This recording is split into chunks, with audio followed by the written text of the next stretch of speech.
The pregnancy test in Lena's trembling hand shows 2 pink lines, and the father is already gone. 6 weeks ago, her husband walked out for another woman. Now, broke and alone in Manhattan, she's carrying a secret that could destroy what's left of her life. But when a stranger appears in the darkness of an empty park, a man with dangerous eyes and a voice like smoke, everything changes. He knows her pain, he sees her fear, and he's about to make her an offer that will pull her from one kind of darkness into another. Stay with me until the end, hit that like button, and comment your city below so I can see how far this story reaches across the world. The fluorescent lights of the 24-hour pharmacy burned like accusation, casting harsh shadows across Lena Morales' face as she stood frozen in the feminine care aisle. Her fingers trembled as they closed around the small pink box, the cheapest pregnancy test on the shelf, because that's all she could afford now. 27 years old, and this is where life had brought her. The cashier barely glanced at her as he rang up the purchase, his expression dulled by years of late-night transactions and other people's emergencies.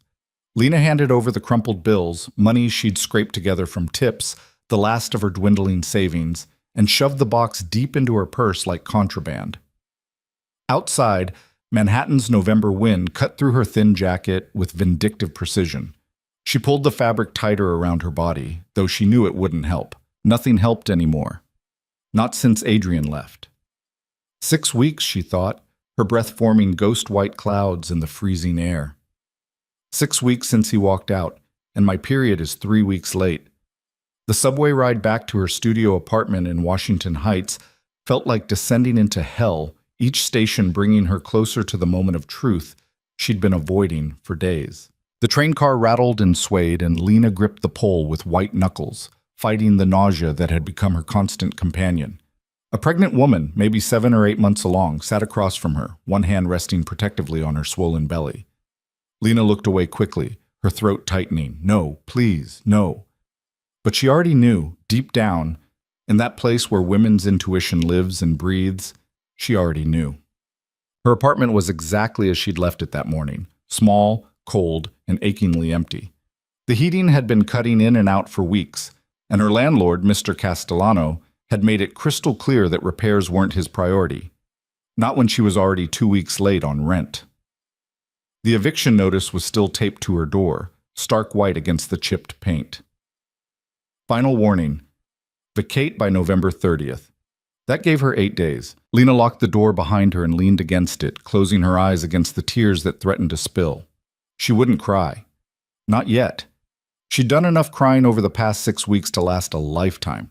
The pregnancy test felt like a lead weight in her purse. She made herself walk to the bathroom, made herself open the box with shaking hands, made herself read the instructions she'd already memorized from staring at similar boxes in the pharmacy aisle for 3 consecutive nights before finally gathering the courage to buy one. 3 minutes, the package said. Results in 3 minutes. Lena set the timer on her phone and placed the test on the edge of the sink, face down. She couldn't watch it, couldn't see those lines appear, or not appear, in real time. Instead, she sank down onto the cold bathroom floor and hugged her knees to her chest, remembering. I can't do this anymore, Lena. Adrian's voice had been quiet, almost apologetic, as he'd stood in their bedroom, this bedroom, packing a suitcase with methodical precision. Shirts, pants, the watch she'd saved 3 months' tips to buy him for their 2nd anniversary. Can't do what? She'd whispered, though she'd already known. Had felt it in the growing distance between them, the way he'd stopped touching her, stopped seeing her. This, us. He'd gestured vaguely at the apartment, at her, at the life they'd built together over 3 years. I'm not happy. So we'll work on it. We can go to counseling. We can... Emma's back in town. The name had landed like a physical blow.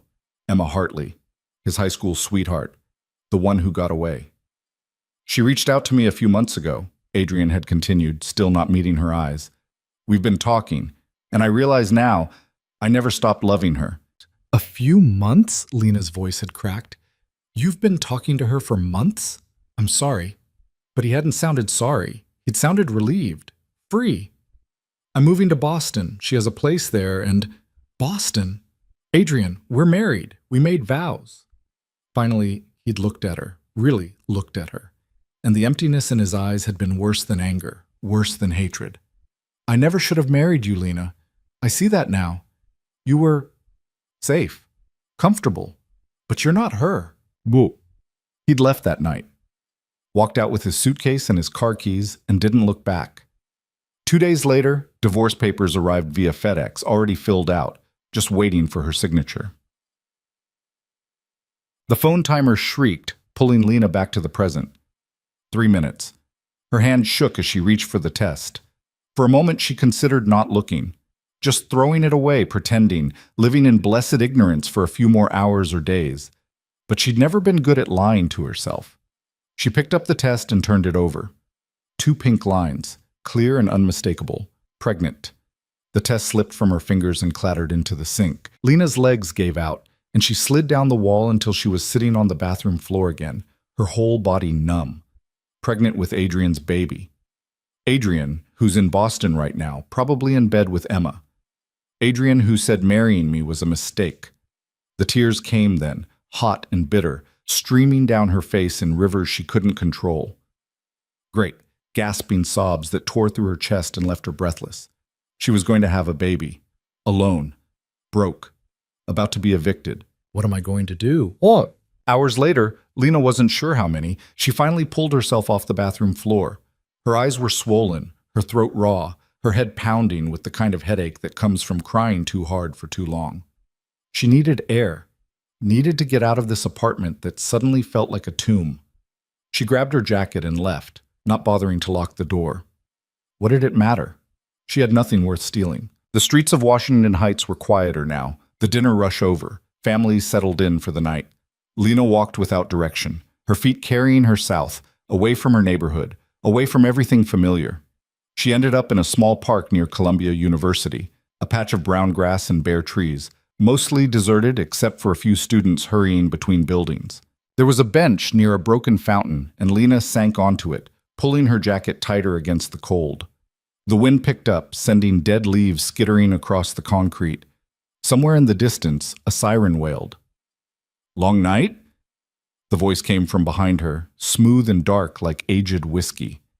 Lena's head snapped up, her heart leaping into her throat. A man stood a few feet away, hands in the pockets of an expensive-looking black coat. He was tall, well over 6 feet, with dark hair swept back from a face that was all sharp angles and aristocratic features. His eyes were the color of smoke, pale gray in the dim park lighting, and they studied her with an intensity that made her skin prickle. "I'm sorry," Lena said quickly, starting to stand. "Is this your bench? I can leave." "Sit." It wasn't a command exactly, but it wasn't a suggestion either. Something in his voice made her obey without thinking. The man moved closer, and Lena got her first good look at him. He was maybe in his mid-30s, she thought, though it was hard to tell. There was something ageless about him, something old in those pale eyes, despite the unlined face.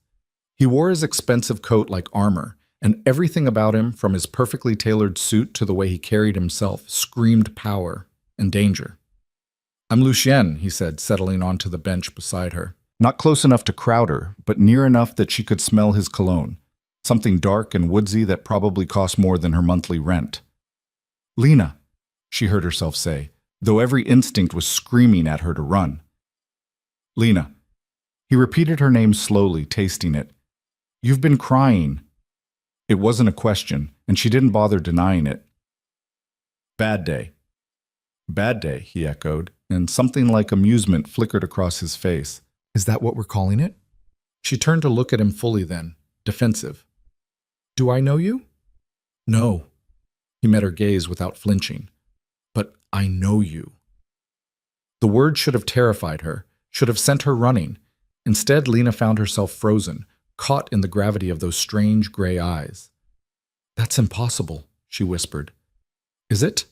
Lucien tilted his head slightly, studying her like she was a puzzle he was in no hurry to solve.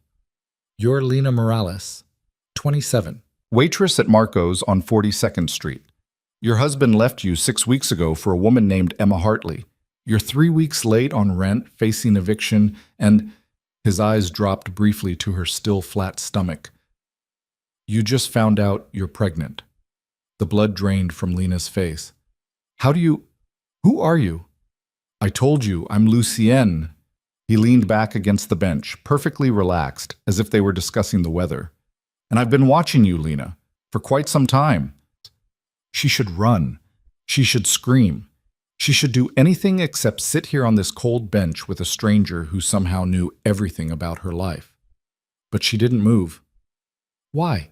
She managed. Because you interest me. Simple. Direct. The truth, or close enough to it. I saw you 3 months ago serving tables at Marco's.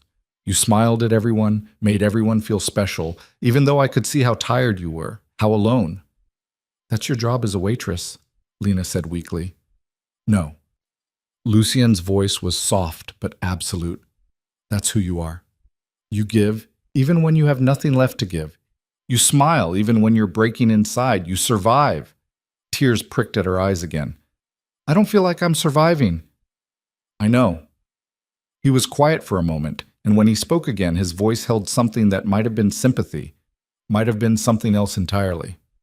Your husband is a fool. A bitter laugh escaped her.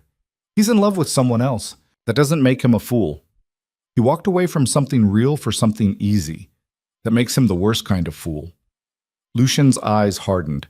And now you're alone carrying his child, with nowhere to go and no one to help you. I'll figure it out, Lena said, even though she had no idea how. I always do. Will you?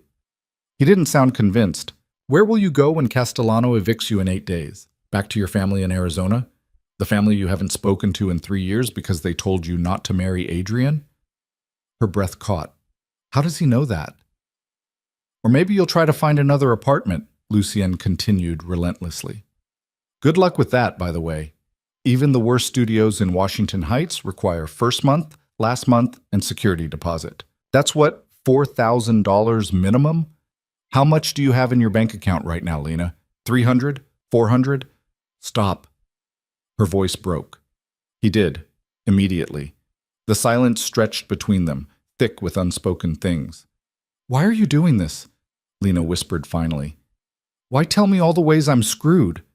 I'm not. Lucien turned to face her fully, and the intensity in his gaze made her breath catch. I'm showing you that I see you, not the mask you wear for customers, not the brave face you put on, the real you, the woman who's terrified and alone and doesn't know what to do next. And that's supposed to make me feel better? No. A slight smile touched his lips. It's supposed to make you trust me. Trust you? She almost laughed. You're a stranger who's been stalking me. I prefer observing. He said it without shame, without apology. And I'm about to offer you something, Lena. Something you need very badly. Her hands clenched in her lap. I don't want money. Good, because I'm not offering money. He stood then, looking down at her from his full height. I'm offering protection, safety, a way out of the hole you're in. Why? The question came out as barely more than a whisper. What do you want from me? Lucien was quiet for a long moment, his expression unreadable. When he finally spoke, his voice was soft, almost gentle. Nothing you're not willing to give. I won't touch you, Lena. Won't force you. Won't make demands. He pulled a business card from his pocket and held it out to her. But I will keep you safe. You and your child. All you have to do is ask. Lena stared at the card. Heavy cream cardstock with nothing but a phone number embossed in black. No name, no business. Just 10 digits. What are you? She asked. Some kind of, what? Mobster? Criminal? Another smile, this one sharper. Does it matter? Yes. I'm someone who has resources, power, the ability to make problems disappear. He pressed the card into her hand, his fingers cold against her skin. And right now, you have a lot of problems. I don't even know you. No, he agreed, but you will. When you're ready, when you realize you can't do this alone, call that number. I'll answer. He turned to leave, his coat billowing slightly in the wind. Wait, Lena called out, surprising herself. What if I don't call? What if I figure this out on my own? Lucien looked back at her, and for just a moment, something raw and almost human flickered across his face. "Then I'll respect that," he said quietly. "But I'll still be watching, Lena, making sure you're safe, making sure you survive." "That's creepy." "Yes," he agreed without hesitation. "It is, but it's also the truth. I protect what's mine. I'm not yours." The smile he gave her then was dark and knowing and made something low in her belly tighten with fear, and something else she didn't want to name. "Not yet," Lucien said, "but you will be." Then he was gone, disappearing into the shadows like he'd never been there at all. Lena sat alone on the bench for a long time, the business card burning in her hand like a brand. Around her, the park settled into deeper darkness, the wind carrying the promise of winter. She looked down at the simple card with its single phone number. "When you realize you can't do this alone," his words echoed in her head, mixing with the memory of those 2 pink lines, the eviction notice, her empty bank account, the father of her child sleeping peacefully in Boston with another woman. "I can do this alone," she whispered to the empty park. "I have to." But even as she said it, she slipped the card into her pocket, just in case. The next 5 days passed in a haze of escalating desperation. Lena went to work at Marco's, smiled at customers, took orders, delivered food. Her tips were decent, they always were, but decent wasn't enough. Not anymore. She did the math obsessively, sitting at her tiny kitchen table with bills spread around her like tarot cards predicting doom. Rent, $1,400. Utilities, $150. Phone, $80. Food, $200 if she was careful. And now, doctor's appointments, prenatal vitamins, eventually, baby supplies. The numbers didn't add up. No matter how she rearranged them, they never added up. On day 2, she called her mother in Arizona. The conversation lasted exactly 90 seconds. "Pregnant? Lena, please tell me you're joking." "I'm not joking, Mom. We told you not to marry that boy. Told you he wasn't good enough, but did you listen?" "No. You ran off to New York to play house, and now look at you." "Mom, please. I just need a little help. Just until—" "I'm sorry, Mija, but your father and we can't. We're barely making it ourselves, and after the way you cut us out of your life." The line went quiet for a moment. Then her mother's voice came back, softer, but no less final. "You made your choices, Lena. Now you have to live with them." Click. Lena stared at her phone for a long time after that call ended, feeling something inside her crack just a little bit more. On day 3, she tried to find a second job. But every place that was hiring wanted availability she couldn't give. Full-time hours, night shifts, weekends. Nobody wanted a pregnant waitress who'd need time off in a few months. On day 4, she went to a clinic. Free pregnancy testing and initial consultation. The nurse was kind but brisk, going through the standard questions. Father involved? No. Family support? No. Financial resources? Lena had almost laughed at that one. No. The nurse had given her a sympathetic look and a folder full of information about state assistance programs, WS, food stamps, emergency housing, all of it helpful. None of it enough. On day 5, Mr. Castellano knocked on her door at 7 in the morning. "Miss Morales?" He was a short, round man with thinning hair and the emotional range of a parking meter. "November 30th is in 3 days. I need to know, are you vacating, or do I need to start formal eviction proceedings?" Lena had opened her mouth to answer, with what she didn't know, when a wave of nausea hit her so hard she had to grab the doorframe for support. "Miss Morales?" She barely made it to the bathroom before vomiting, her whole body heaving with morning sickness that had started manifesting with a vengeance. Behind her, she heard Castellano make a disgusted sound and shut the door. She spent the rest of that day curled up on the bathroom floor, too sick to move, too tired to care. That night, alone in her cold apartment, Lena pulled out Lucian's business card. The numbers seemed to shimmer in the dim light, almost mocking her. "I protect what's mine." "Not yet. But you will be." She turned the card over and over in her fingers, war raging inside her. Pride versus survival, independence versus desperation. What did she even know about him? He could be anyone, could want anything, could be dangerous in ways she couldn't begin to imagine. But then again, what did she have to lose? Her apartment? Already losing it. Her money? Already gone. Her dignity? Hard to lose what poverty and morning sickness had already stripped away. At 2 a.m., shaking with cold and fear, and something that might have been surrender, Lena picked up her phone. The call connected on the first ring. Lena. His voice was exactly as she remembered, smooth, dark, certain, like he'd been waiting by the phone, like he'd known she would call. I need help, she whispered. Silence. Then, I know. Where are you? Home. My apartment.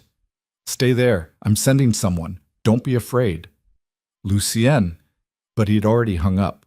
Lena sat in the darkness of her studio apartment, hugging her knees to her chest, and waited. 20 minutes later, she heard footsteps in the hallway.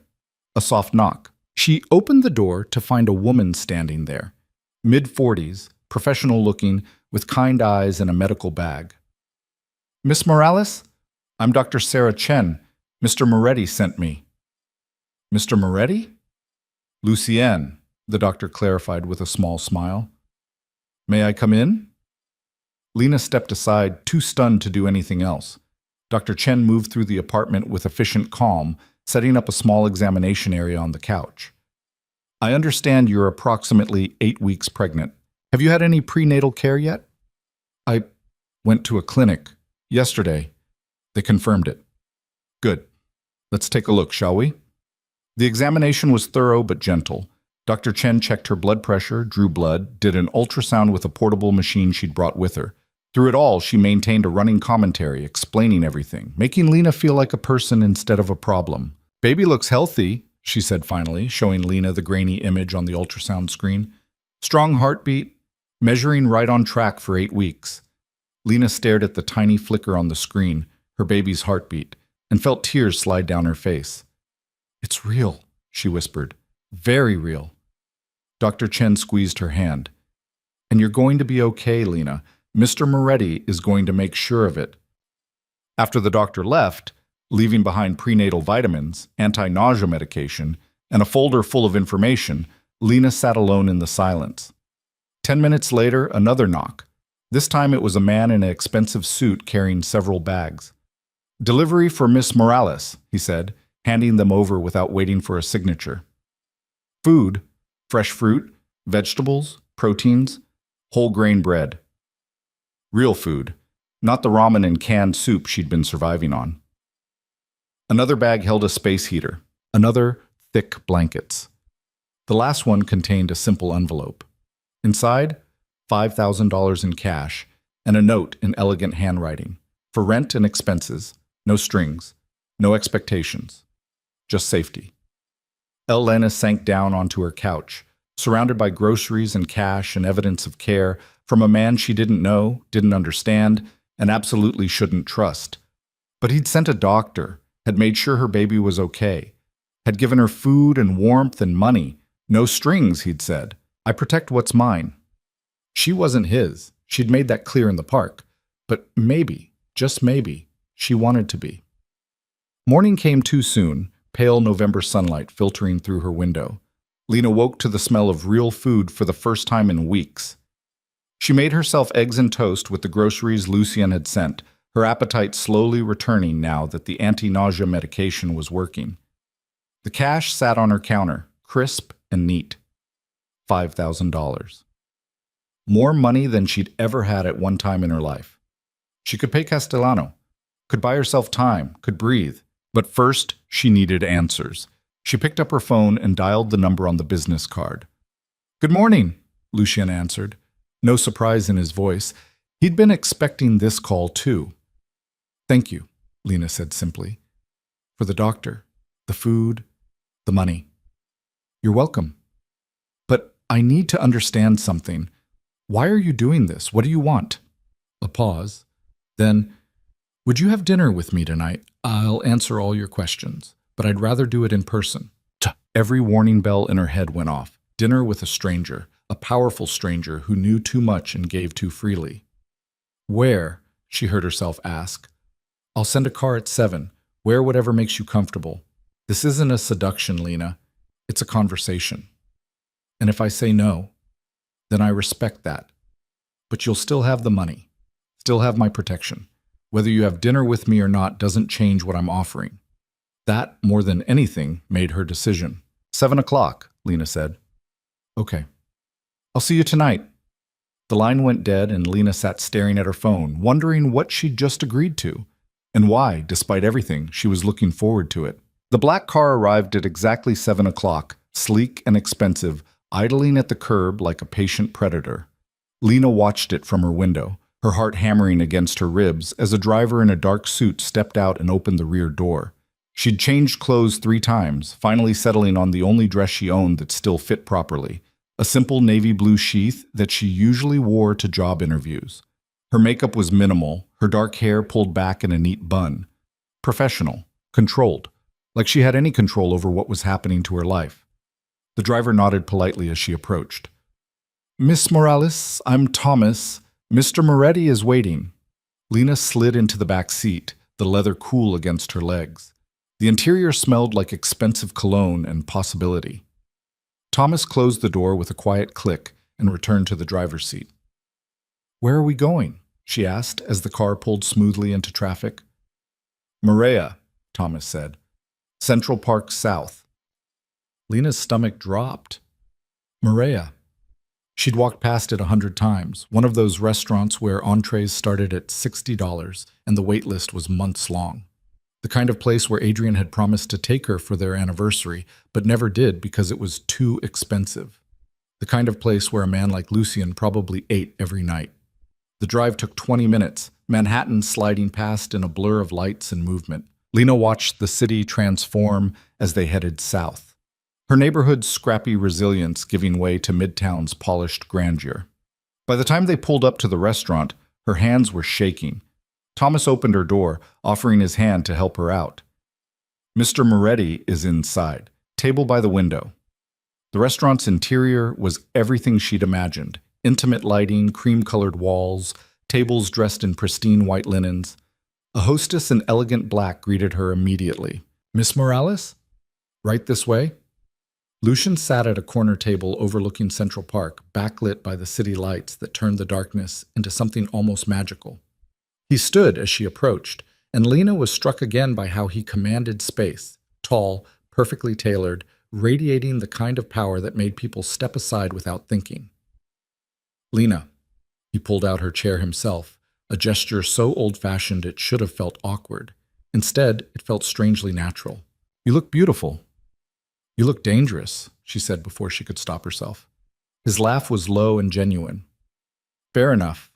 He settled back into his own chair, those pale gray eyes studying her with unnerving focus. Are you hungry? Starving, actually. The anti-nausea medication was working miracles. For the first time in weeks, the thought of food didn't make her stomach revolt. Lucien gestured to the waiter, who appeared instantly. We'll start with the crudo and the burrata. For the main, what appeals to you? Lena scanned the menu, trying not to let her eyes widen at the prices. The halibut sounds good.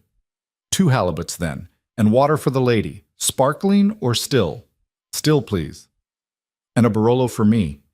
Lucien handed back the menus, dismissing the waiter with a subtle nod. Silence settled between them, not quite comfortable but not hostile either. Lena folded her hands in her lap to keep them from trembling. You said you'd answer my questions, she started. I did. Ask. Who are you? Really? Lucien leaned back in his chair, swirling the wine that had been poured with practiced ease. Lucien Moretti, 36 years old, born in Brooklyn to a family that understood power and how to keep it. I run several businesses, import/export, real estate, private security, all legitimate if that's what you're worried about. Is it legitimate? Mostly. He didn't look away, didn't flinch from the truth. I operate in gray areas sometimes. But I'm not a criminal, Lena. I don't hurt innocent people. I don't traffic in anything that causes real harm. But you do hurt people. People who deserve it. His voice went cold for just a moment. People who prey on the weak, who take advantage, who think money or connections put them above consequences. The food arrived, beautifully plated, and Lena forced herself to take a bite. The fish melted on her tongue, perfectly seasoned, better than anything she'd tasted in months. "Why me?" she asked when the waiter had retreated. "You said you saw me at the restaurant 3 months ago, but that doesn't explain why you started watching me, why you care." Lucien was quiet for a long moment, his expression unreadable. "Do you believe in recognition?" he asked finally. "In seeing someone and just knowing they matter?" "That sounds like a line." "It does," he agreed. "But it's also the truth. I saw you serving tables, smiling even though you were exhausted. Even though your husband was already pulling away from you. Yes, I could see it even then. The way he'd come pick you up sometimes and barely look at you. The way you tried so hard to make him see you." Lena's throat tightened. "You saw all that?" "I see everything, Lena. It's what I do, what I'm good at." He set down his fork, giving her his full attention. "And what I saw was a woman who gave everything to people who gave nothing back. A woman who deserved better but had been convinced she didn't. You don't know anything about me." "Don't I?" His voice was soft but unyielding. "Your mother calls you Mija, but hasn't supported you in 3 years because you made your choices. Your father works construction and hasn't forgiven you for marrying outside their plans for you. You have a sister named Carmen who sends you occasional texts asking how you are, but never offers real help because she's too wrapped up in her own family." Lena's hands clenched in her lap. "How do you know all that?" "Because I made it my business to know. When I decide to protect someone, I do it thoroughly." "I didn't ask for your protection 3 months ago." "No, but you needed it anyway." Lucien's eyes held hers. "Adrian was already cheating on you by then, you know. Not just talking to Emma. They'd slept together at least twice before he finally worked up the courage to leave." The words landed like blows. Lena felt her breath catch, tears threatening. "You're lying." "I'm not, and deep down you know I'm not." He reached across the table, stopping just short of touching her hand. "I'm sorry. I know that hurts, but you deserve the truth, even when it's ugly." She pulled her hand back, pressing it against her stomach where her baby, Adrian's baby, was growing. "Why are you telling me this?" "Because I want you to understand something fundamental, Lena. The man who left you was never worthy of you. Not then, not now, not ever. And you mourning him, questioning yourself, wondering what you did wrong, it's a waste of the strength you're going to need." "Strength for what?" "For surviving, for raising your child, for building a life that isn't defined by someone else's cruelty." He picked up his wine, studying the dark liquid. "You called me last night because you're out of options. I understand that. But I want you to call me again, keep calling me, because you choose to. Because you recognize that I see you in a way no one else does." Lena's heart was racing. Everything about this conversation felt dangerous, like walking on ice that could crack at any moment. "What do you want from me, Lucien, really?" "Company," he said simply. "Trust, eventually. Your presence in my life." "Why?" "Because you're real." His voice dropped, intimate in a way that made her shiver. "Do you have any idea how rare that is in my world? Everyone wants something. Everyone's calculating, performing, angling. But you're just trying to survive with your dignity intact. That's remarkable." "I'm not remarkable. I'm a broke, pregnant waitress about to be homeless." "You're a woman who's been knocked down repeatedly and keeps getting back up. That's the definition of remarkable." He leaned forward slightly. "Let me help you, Lena. Not just with money or a place to stay. Let me give you the space to breathe, to heal, to figure out who you are when you're not fighting just to exist. And what do you get out of it?" "You," he said without hesitation. "In whatever capacity you're willing to give. Friendship, conversation, eventually, maybe more. But I'm not demanding anything. I'm offering." The waiter appeared to clear their plates, giving Lena a moment to process. Her mind was spinning, trying to reconcile the dangerous man who knew too much with the careful way he spoke to her, the respect in his voice. "I have conditions," she heard herself say. Lucien's lips curved into a slight smile. "I'd be disappointed if you didn't. No touching, not until I say otherwise." "Agreed. No decisions about the baby without my input. This is my child." "Of course." "And I need to understand what I'm stepping into. Your world, the gray areas you mentioned. I need honesty." He studied her for a long moment, something like approval flickering in those pale eyes. Fair enough. What do you want to know? Your businesses, the legitimate ones and the others. Lucian signaled for coffee, waiting until they were alone again before speaking. I own 3 import companies that handle luxury goods from Europe, perfectly legal, highly profitable. I have real estate holdings throughout Manhattan, apartment buildings, office spaces, some retail, also legal. I run a private security firm that provides protection for high-value clients, celebrities, politicians, wealthy families. Legal, though sometimes we operate in jurisdictions with flexible interpretations of privacy laws. And the gray areas? I provide conflict resolution services for people who can't go to the police. Cheating spouses who need encouragement to settle divorces fairly. Business partners who breach contracts in ways that aren't quite illegal but are definitely unethical. People who've been wronged by others with too much money and power. You hurt people, Lena said flatly. Sometimes. Usually just their bank accounts and their reputations. Occasionally, very occasionally, physical intimidation is necessary. But I don't kill, Lena. I don't maim. I make people regret their choices without destroying their lives. That's a fine line. It is, and I walk it carefully. He met her eyes steadily. I won't lie to you. What I do isn't always pretty, but it's necessary, and I sleep fine at night knowing the people I target deserve far worse than they get. Lena absorbed this, turning it over in her mind. She should be horrified, should be running for the door. But instead she found herself thinking about Adrian, about his casual cruelty, about how he'd walked away without consequences while she drowned in the aftermath. If I say yes to your help, she started slowly, what does that look like, practically? You move out of your apartment. I have a place in Tribeca, a building I own. There's a 2-bedroom on the 15th floor, vacant, fully furnished. You'd live there. No rent. Lucien, before you argue, he continued, understand that I own the building outright. You living there costs me nothing.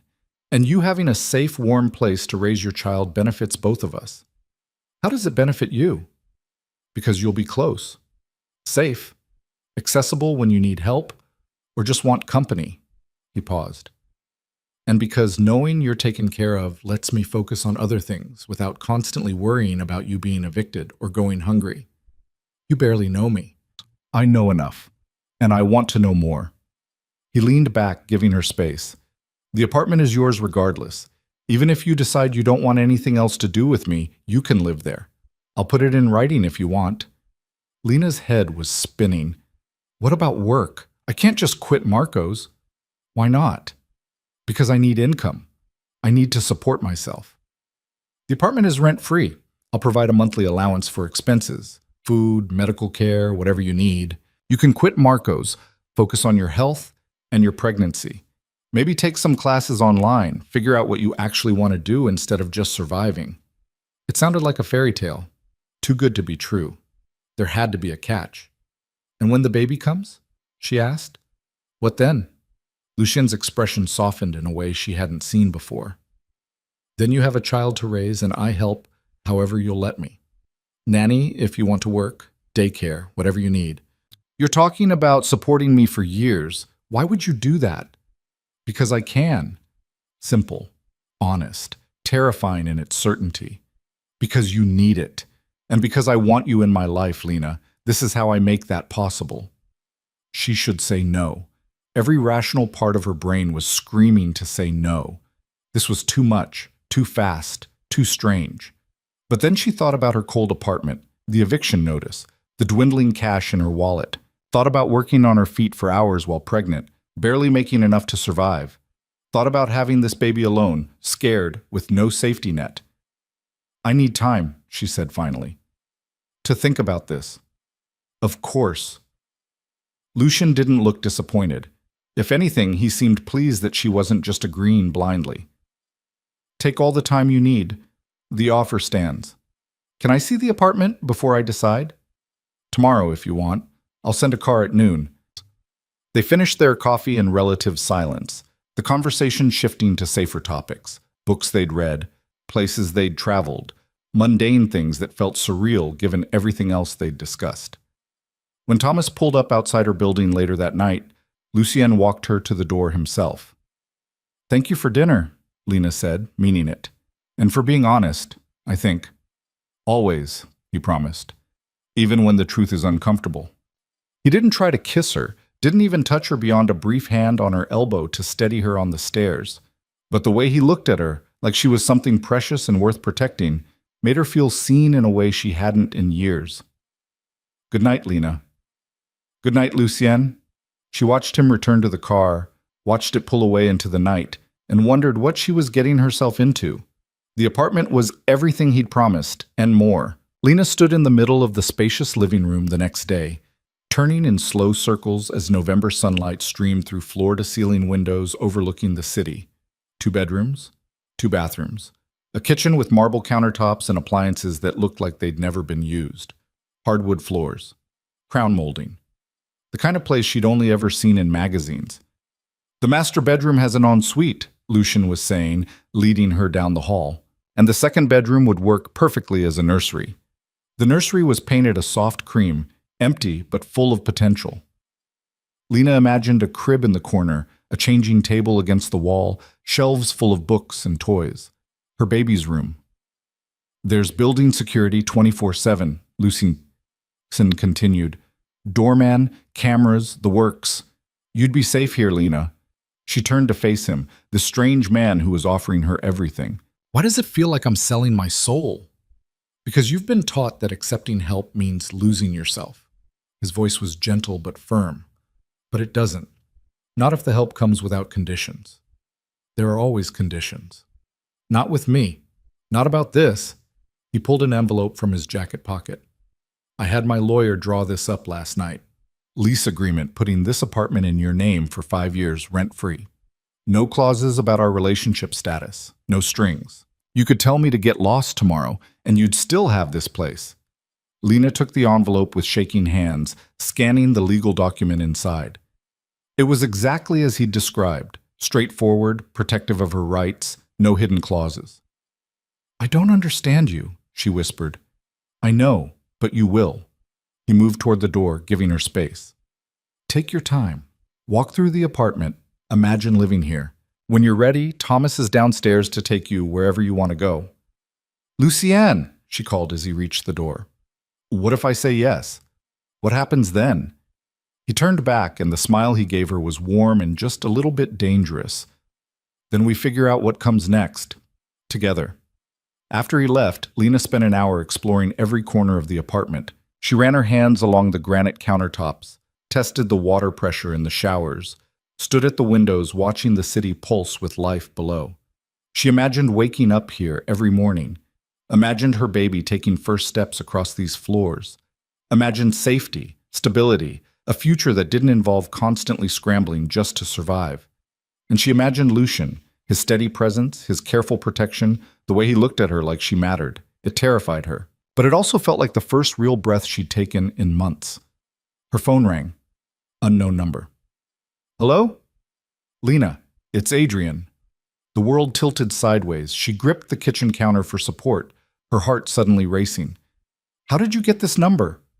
I called your work. Marco gave it to me. He sounded nervous, uncertain, not at all like the confident man who'd walked out on her 6 weeks ago. We need to talk. We have nothing to talk about. You left. You made your choice. I know, and I'm sorry. Emma and I, it's not working out the way I thought. She's different than I remembered, more demanding, less what? Less willing to worship you. Bitterness dripped from Lena's voice. I don't care about your problems, Adrian. Please just hear me out. I miss you. I miss us. What we had was you slowly checking out of our marriage while I tried desperately to make you stay. That's not something to miss. Lena, come on. We were good together. We can be good again. She thought about telling him, about the baby, the pregnancy, the fact that he was going to be a father whether he wanted to be or not. But something stopped her. Some instinct for self-preservation that had been dormant for years suddenly roaring to life. I don't want to be good with you again, she said clearly. I want you to leave me alone. You don't mean that. I absolutely do. Don't call me again, Adrian. Don't contact me. We're done. She hung up before he could respond, her hands shaking so hard she nearly dropped the phone. He missed her. Now. After weeks of silence, after running off with his perfect Emma, after destroying everything they'd built. Now he missed her. And maybe, a month ago, that would have been enough. She would have been so desperate for his affection, his attention, that she'd have taken him back just to not be alone. But standing in this beautiful apartment, thinking about Lucien's careful protectiveness and genuine respect, Adrian's words felt hollow, empty, a pale imitation of what real care looked like. She pulled out her phone and dialed the number on Lucien's business card. He answered immediately. "Lena." "I'll take the apartment," she said. "I'll accept your help." A pause. Then quietly, "Thank you for trusting me." "I don't trust you. Not yet." Honesty felt important. "But I trust myself, and I know I can't do this alone anymore." "That's enough." She could hear the smile in his voice. "That's more than enough." They made plans for her to move in over the next week. Lucien arranged for movers, helped her give notice to Castellano, handled every detail with the kind of efficiency that spoke to vast resources and absolute control. Her last shift at Marco's was on a cold Thursday night. Her coworkers threw her a small going-away party in the kitchen, cake and well wishes and promises to stay in touch that they both knew would fade within months. "You're really leaving?" Marco himself came to say goodbye. The stocky Italian who'd given her a job 3 years ago when she'd been desperate for work. "I am. Thank you, Marco, for everything." He studied her with knowing eyes. "This man who's been sending cars for you, he's treating you right?" "He is." "Good. You deserve that." He pressed an envelope into her hand, her final paycheck plus what felt like extra. "You ever need anything, you call me. Capisce?" "Capiche," Lena agreed, blinking back tears. Moving day arrived with the kind of gray December rain that made everything feel melancholy. Lena watched as efficient movers packed up her meager belongings, clothes, books, a few kitchen items. Everything she owned fit in the back of a single truck. She took one last look at the apartment that had been her home for 3 years. The place where she'd started her marriage full of hope and ended it full of heartbreak. The walls held ghosts of arguments and reconciliations, of laughter and tears, of a life that no longer existed. "Goodbye," she whispered to the empty rooms. The Tribeca apartment felt like stepping into a different world. Her few possessions looked lost in all that space, like a child's toys scattered in an adult's home. But Lucien had already filled the kitchen with groceries, stocked the bathroom with toiletries, left fresh flowers on the dining table. "Welcome home," a note read in his elegant handwriting. "Take your time settling in. I'm here if you need anything. L." That night, Lena cooked herself dinner in a kitchen that worked perfectly, showered in a bathroom with endless hot water, and slept in a bed so comfortable she felt guilty. The building's sounds were different, quieter, more refined. No shouting neighbors, no sirens wailing past, no radiators clanking in the night. Just peace, silence, safety. She placed her hand on her still flat stomach, talking to the baby she couldn't yet see. "It's just you and me," she whispered into the darkness. "We're going to be okay. I promise." And for the first time in months, she actually believed it. The next few weeks fell into a rhythm that felt almost surreal in its calm. Lena spent her days resting, reading, exploring her new neighborhood. She had a standing appointment with Dr. Chen every week, watching her baby grow on ultrasound screens, hearing that strong heartbeat that never failed to make her cry. Lucien appeared regularly, but never intrusively. He'd text before coming over, always asking permission, always respecting her space. They'd have dinner together a few times a week, sometimes at restaurants, more often in her apartment where he'd bring takeout from places she couldn't pronounce but tasted like heaven. They talked about everything and nothing. He told her about growing up in Brooklyn, about his mother who died when he was 15, about learning early that power was the only real protection in a harsh world. She told him about Arizona, about her sister's perfect life that she could never quite measure up to, about how invisible she'd felt for so long. He never touched her beyond the occasional steadying hand on her elbow, never pushed for more than she offered, just showed up, consistent and solid, proving through action that his promises weren't empty. "You don't have to keep feeding me," Lena said one evening as they sat on her couch with Thai food spread between them. "I can cook for myself." "I know you can, but I like having dinner with you." He glanced at her over his curry. "Is it making you uncomfortable?" No, it's just strange. Good strange, but strange. I'll take good strange. His lips curved into that slight smile she was starting to recognize. How are you feeling? Physically? Better. The nausea is mostly gone. I'm tired all the time, but Dr. Chen says that's normal. Are you sleeping okay? Mostly. She hesitated. Sometimes I have nightmares. About Adrian. About being alone. Lucien's expression darkened. You're not alone. I know. Intellectually, I know, but fear doesn't listen to logic. He was quiet for a moment, then, would it help if I stayed? Not in your room, he added quickly, but in the guest room, just so you know someone's here. It was a dangerous offer, a line that once crossed would change their dynamic fundamentally. Lena knew she should say no, should maintain boundaries, should protect herself. Yes, she said instead. That would help. That night, Lucien slept in her guest room while Lena lay in her own bed, strangely comforted by his presence down the hall. She didn't have nightmares, slept better than she had in weeks. And when she woke to find him making coffee in her kitchen the next morning, dressed in slacks and an untucked white shirt, looking rumpled and human and unexpectedly domestic, something in her chest tightened with warmth. Good morning, he said, handing her herbal tea. Sleep well? I did, actually. She accepted the mug, their fingers brushing briefly. Thank you for staying. Any time. And the way he said it made it clear he meant it literally. It became routine. He'd stay over a few nights a week, always in the guest room, always proper. They'd have breakfast together, talk about their plans for the day, exist in each other's orbit like it was the most natural thing in the world. Lena felt herself softening toward him, felt the walls she'd built around her heart starting to crack, letting in light she hadn't realized she'd been missing. And then, 3 weeks after she'd moved in, Adrian showed up at her door. The doorbell rang at 2 in the afternoon on a Tuesday, cutting through the quiet of Lena's reading time.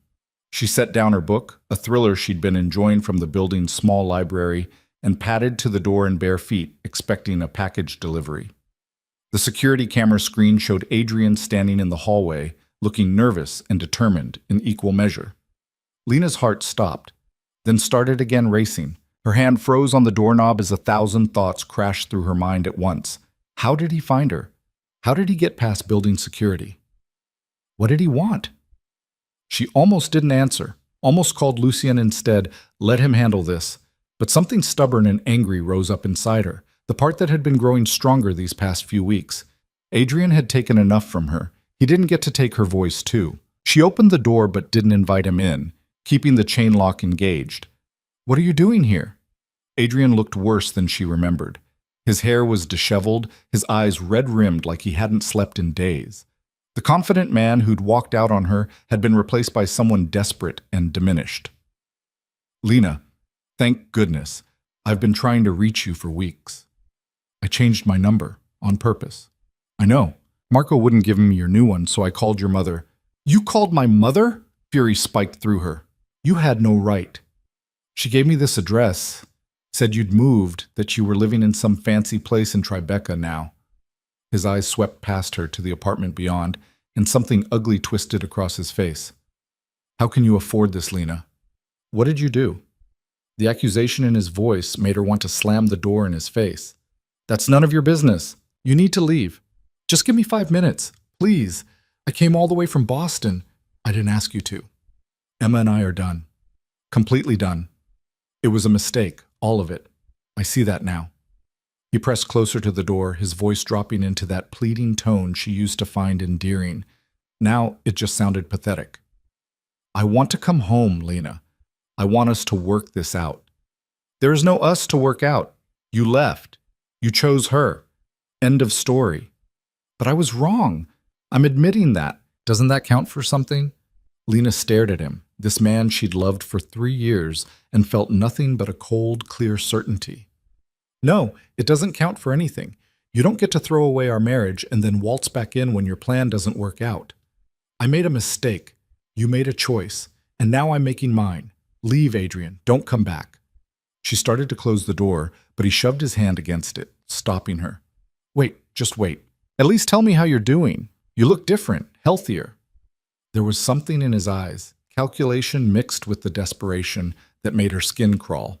He was scanning her body, noting the slight curve of her belly that was just starting to show beneath her loose sweater. "You're pregnant." It wasn't a question. Realization dawned across his face, followed by something that looked like triumph. "You're pregnant with my baby." Lena's blood ran cold. She should have known he'd figure it out, should have been prepared for this. "How far along?" he demanded. "That's none of your—" "I'm the father. I have a right to know." "You have no rights?" Her voice came out steady, stronger than she felt. "You walked away. You don't get to claim anything now." "That's my child, Lena. My baby. You can't just—" "I can. I will. You signed divorce papers. You made it very clear you wanted nothing to do with me or my life.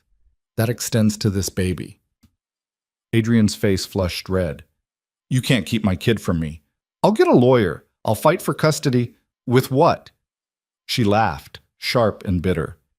"You couldn't even afford to take me to a nice restaurant for our anniversary. You think you can afford a custody battle? Emma has money. Her family— Ah. So you'd use your girlfriend's family money to fight for a baby you don't actually want, just to prove you can?" Lena shook her head. "You really are pathetic, Adrian." His hand clenched into a fist against the door. For a moment, she thought he might actually try to force his way in, but then a voice cut through the tension like a blade through silk. "Is there a problem here?" Lucien appeared at the end of the hallway, moving toward them with the kind of predatory grace that made Adrian instinctively step back. He was dressed in one of his immaculate suits, his pale eyes cold and assessing as they took in the scene. "Who the hell are you?" Adrian demanded, though his voice had lost its edge. "I'm the man who's about to call security, if you don't remove your hand from that door." Lucien's tone was conversational, almost pleasant, but there was steel underneath, a promise of consequences. Adrian pulled his hand back like he'd been burned. "This is between me and my wife." "Ex-wife," Lena corrected. "And no, it's not. It's done. Leave." "Lena, please." Lucien moved closer, and though he didn't touch Adrian, something about his presence made the other man shrink back further. "You heard her. Leave. Now. Before I make you leave." "You threatening me?" "Stating fact." Lucien's smile was all teeth. "You have 10 seconds to get in that elevator before I call security. After that, I'll handle this personally. And trust me, you don't want that." Adrian looked between them, his face a mask of rage and humiliation. "You're sleeping with him. That's how you can afford this place. You're his whore." Lena felt the impact of the word like a slap.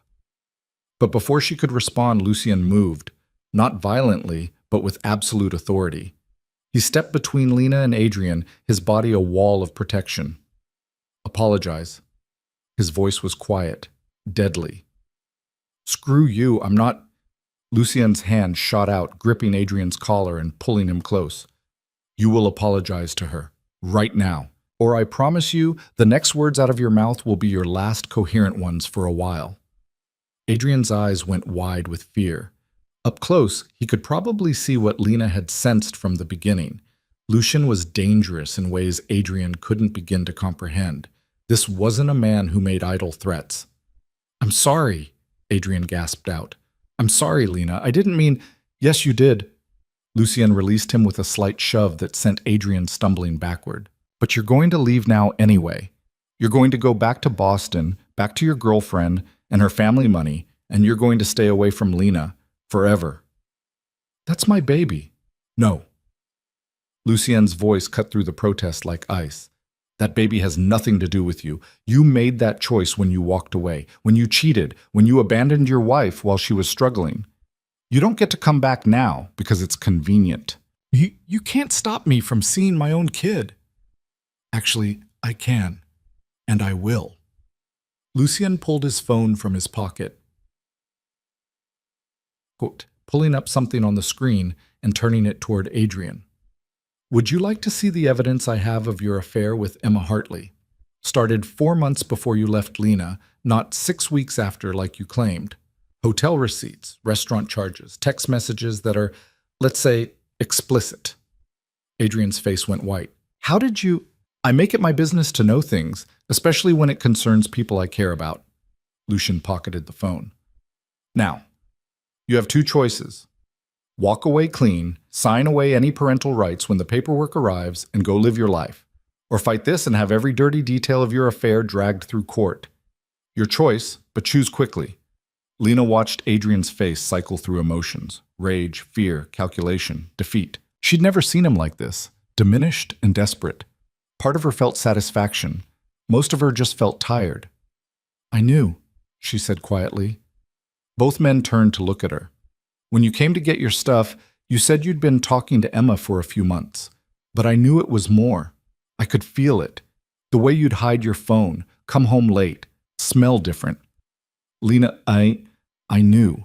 And I still tried to make you stay, still begged you to go to counseling, still acted like it was somehow my fault you were cheating. She straightened her shoulders, one hand resting protectively on her belly. That's the woman you're trying to guilt trip right now. The one who loved you so much she was willing to ignore your betrayal. And you know what? She doesn't exist anymore. What happened to you? Adrian's voice was barely a whisper. I woke up, and I realized I deserve better than someone who sees me as safe and comfortable, who treats me like a consolation prize. She looked at Lucian, then back at Adrian. So yes, sign the papers. Give up your rights.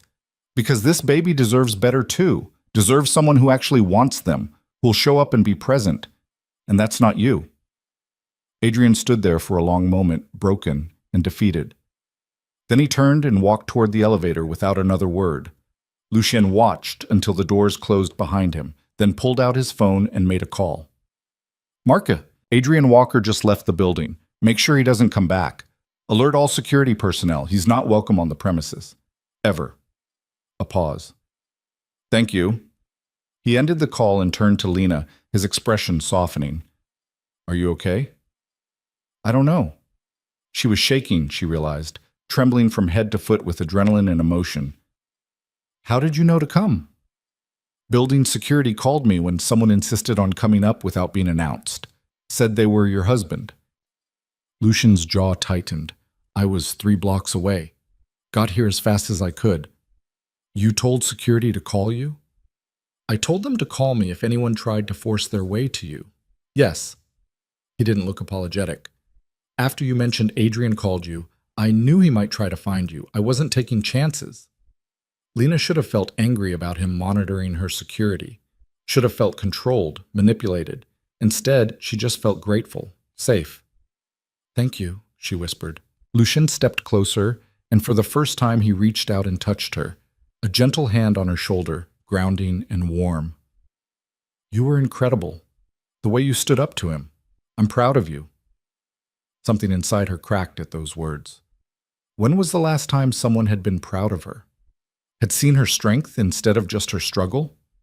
The tears came without warning, hot and overwhelming. Lucien's arms came around her immediately, pulling her against his chest as she sobbed. He didn't try to shush her or tell her it was okay, just held her, one hand stroking her hair, letting her fall apart in the safety of his presence. He knew, she gasped between sobs, about the baby. He knew, and he didn't care until it became convenient. I know, I'm sorry. He called me a whore. Lucian's arms tightened around her. He's wrong. He's a small, cruel man who can't stand seeing you happy without him. His words mean nothing. Then why do they hurt so much? Because you're human. Because you loved him once. Because words carry weight even when they shouldn't. He pulled back slightly, tilting her face up to meet his eyes. But you are not what he called you. You're strong and brave, and you're building a life for yourself and your child. That takes more courage than he'll ever have. She wanted to believe him, wanted to feel as strong as he seemed to think she was. But right now, she just felt broken. Can you stay? She asked, her voice small. Not just tonight. Can you stay for a while? I don't want to be alone. I'll stay as long as you need me. He wiped the tears from her cheeks with his thumbs, the gesture achingly tender. Days, weeks, months. However long it takes for you to feel safe again. That night, Lucien stayed. Not in the guest room this time, but on the couch in the living room, close enough that Lena could see him from her bedroom door, close enough to know she wasn't alone. She woke twice from nightmares. Adrian's face twisted in rage, his hands reaching for her, claiming her baby. Both times, she found Lucien awake, reading by lamplight, immediately alert when he heard her stir. "Just a dream," he'd say quietly. "You're safe. I'm here." By the third night, the nightmares had eased. By the end of the week, Lena found herself actually sleeping through the night. Lucien became a constant presence. He worked from her apartment sometimes, his laptop set up at her dining table while she read or watched TV. They fell into an easy domesticity that should have felt strange, but instead felt natural. He'd make coffee while she made breakfast. She'd fold his shirts when they came back from the dry cleaner he had delivered to her place. They'd have dinner together every night, talking about everything and nothing. "Tell me about your mother," Lena said one evening as they ate pasta she'd attempted to make from scratch. "You said she died when you were 15?" Lucien was quiet for a moment, swirling wine in his glass. "Cancer, ovarian. She fought it for 2 years before it finally took her." "I'm sorry." "So am I." His smile was sad. "She was the only person who ever made me feel like I could be more than what the neighborhood expected. More than muscle and anger. She wanted me to go to college. Become a lawyer maybe. Something legitimate." "What happened instead?" "My father died 6 months after her. Heart attack. Stress probably. And I was alone at 16 with no money and a lot of anger. Got involved with some people who saw potential in that anger. Learned how to use it, how to control it, how to make it profitable." "Do you regret it?" "Sometimes. But it made me who I am. Gave me the resources to help people like you." He met her eyes across the table. "So no, I don't regret the path. Just wish my mother could have seen that I found my own way to be legitimate. Different than she imagined, but not wrong." Lena reached across the table, taking his hand for the first time. His fingers closed around hers, warm and solid. "She'd be proud of you, I think, for the man you've become." "What makes you say that?" "Because you use your power to protect people, to make things right when the system fails them. That's not so different from being a lawyer, just more direct." His laugh was surprised and genuine. "I've never thought of it that way." "Maybe you should." They sat there in comfortable silence, hands linked across the table, and Lena felt something shift between them. A deepening. A recognition that this thing they were building, whatever it was, mattered to both of them. 2 weeks after Adrian's visit, the papers arrived via courier, parental rights termination documents, already signed by Adrian, just waiting for Lena's signature and a notary's seal. She stared at them for a long time, her hand resting on her belly where the baby was starting to move. Little flutters that felt like butterflies, like possibility. "You don't have to sign them," Lucien said from where he sat across from her. "Not if you think he deserves a chance." "He doesn't." Lena picked up the pen. "He knew I was pregnant. My mother told him during their phone call. She'd figured it out from our conversation. And he still only came back when his plan with Emma failed. He doesn't want this baby. He wants control." She signed her name with steady hands, then called the notary who lived 2 floors down. Within an hour, it was done. Official. Adrian Walker had no legal rights to her child. "How do you feel?" Lucien asked after the notary left. "Free." And she meant it. "For the first time since I took that pregnancy test, I feel free."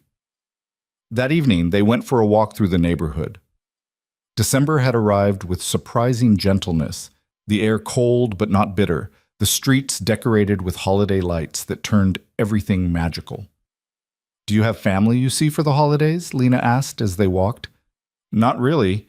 A few cousins in Brooklyn I have dinner with sometimes, but it's not close." He glanced at her. "What about you?" "I called my sister last week, Carmen.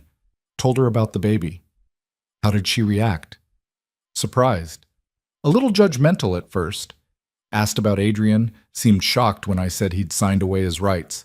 But then she softened, said she'd come visit after the baby's born. Bring her kids." Lena smiled. "It's not much, but it's something." "It's more than something. It's hope." Lucien stopped walking, turning to face her under a streetlight wreathed in evergreen garland. "Speaking of hope, I got you something." He pulled a small box from his coat pocket. Not a ring box, Lena noted with relief. Something larger. She took it with curious hands and opened it to find a delicate silver necklace with a small pendant, 2 interlocking circles, one slightly larger than the other. It represents you and the baby, Lucien explained. Connected, protected. The larger circle surrounding the smaller one. Tears pricked at Lena's eyes. It's beautiful. May I? He gestured to the necklace. She nodded, turning around and lifting her hair. His fingers were gentle as he fastened the clasp, the pendant settling warm against her skin just above her heart. Thank you, she whispered, turning back to face him. You're welcome. He was standing very close now, close enough that she could see the flecks of darker gray in his pale eyes, could smell his cologne mixed with the winter air. Lena, yes? I need you to know something. His voice was serious, intent. What I feel for you, it's not obligation, not charity, not some rescue fantasy. What is it then? He lifted one hand, cupping her face with a gentleness that made her breath catch. It's real. You're the first real thing I've had in years, and I know it's too soon. I know you're not ready, but I need you to know. I'm falling in love with you too, she interrupted. Lucien's eyes widened. You are? I think I started the night we met in the park, when you saw me. Really saw me. Not just the mask I wore. She placed her hand over his, holding it against her cheek. You terrify me, Lucien, the intensity of what you make me feel, but I'm tired of being afraid. I would never hurt you. I know. That's what terrifies me most, that I believe you. He leaned forward slowly, giving her every chance to pull away. But Lena didn't move, didn't want to move. When his lips touched hers, it was soft and careful and full of promise. The kiss was nothing like the desperate passion of early romance. It was something better, something that tasted like safety and certainty and a future she was only beginning to imagine. When they finally pulled apart, both breathless, Lena laughed, surprised and delighted by the joy bubbling up inside her. What? Lucien asked, smiling. I just realized I'm happy. Actually, genuinely happy. She shook her head in wonder. I didn't think I'd ever feel this way again. Get used to it. He pulled her close, wrapping his arms around her as they stood beneath the holiday lights. I plan to make you happy for a very long time. Is that a promise? It's a guarantee. They walked home hand in hand, and when they reached her apartment, their apartment really, since Lucien had been staying there more nights than not, he didn't go to the guest room.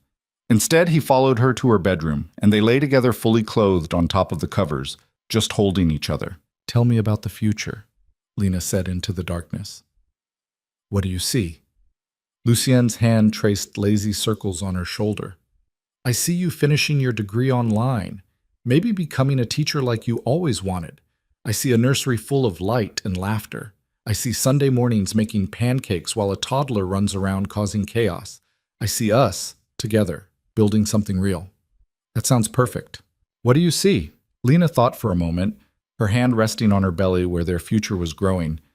I see safety, love, a family that chooses each other every day, not just once. She turned to look at him.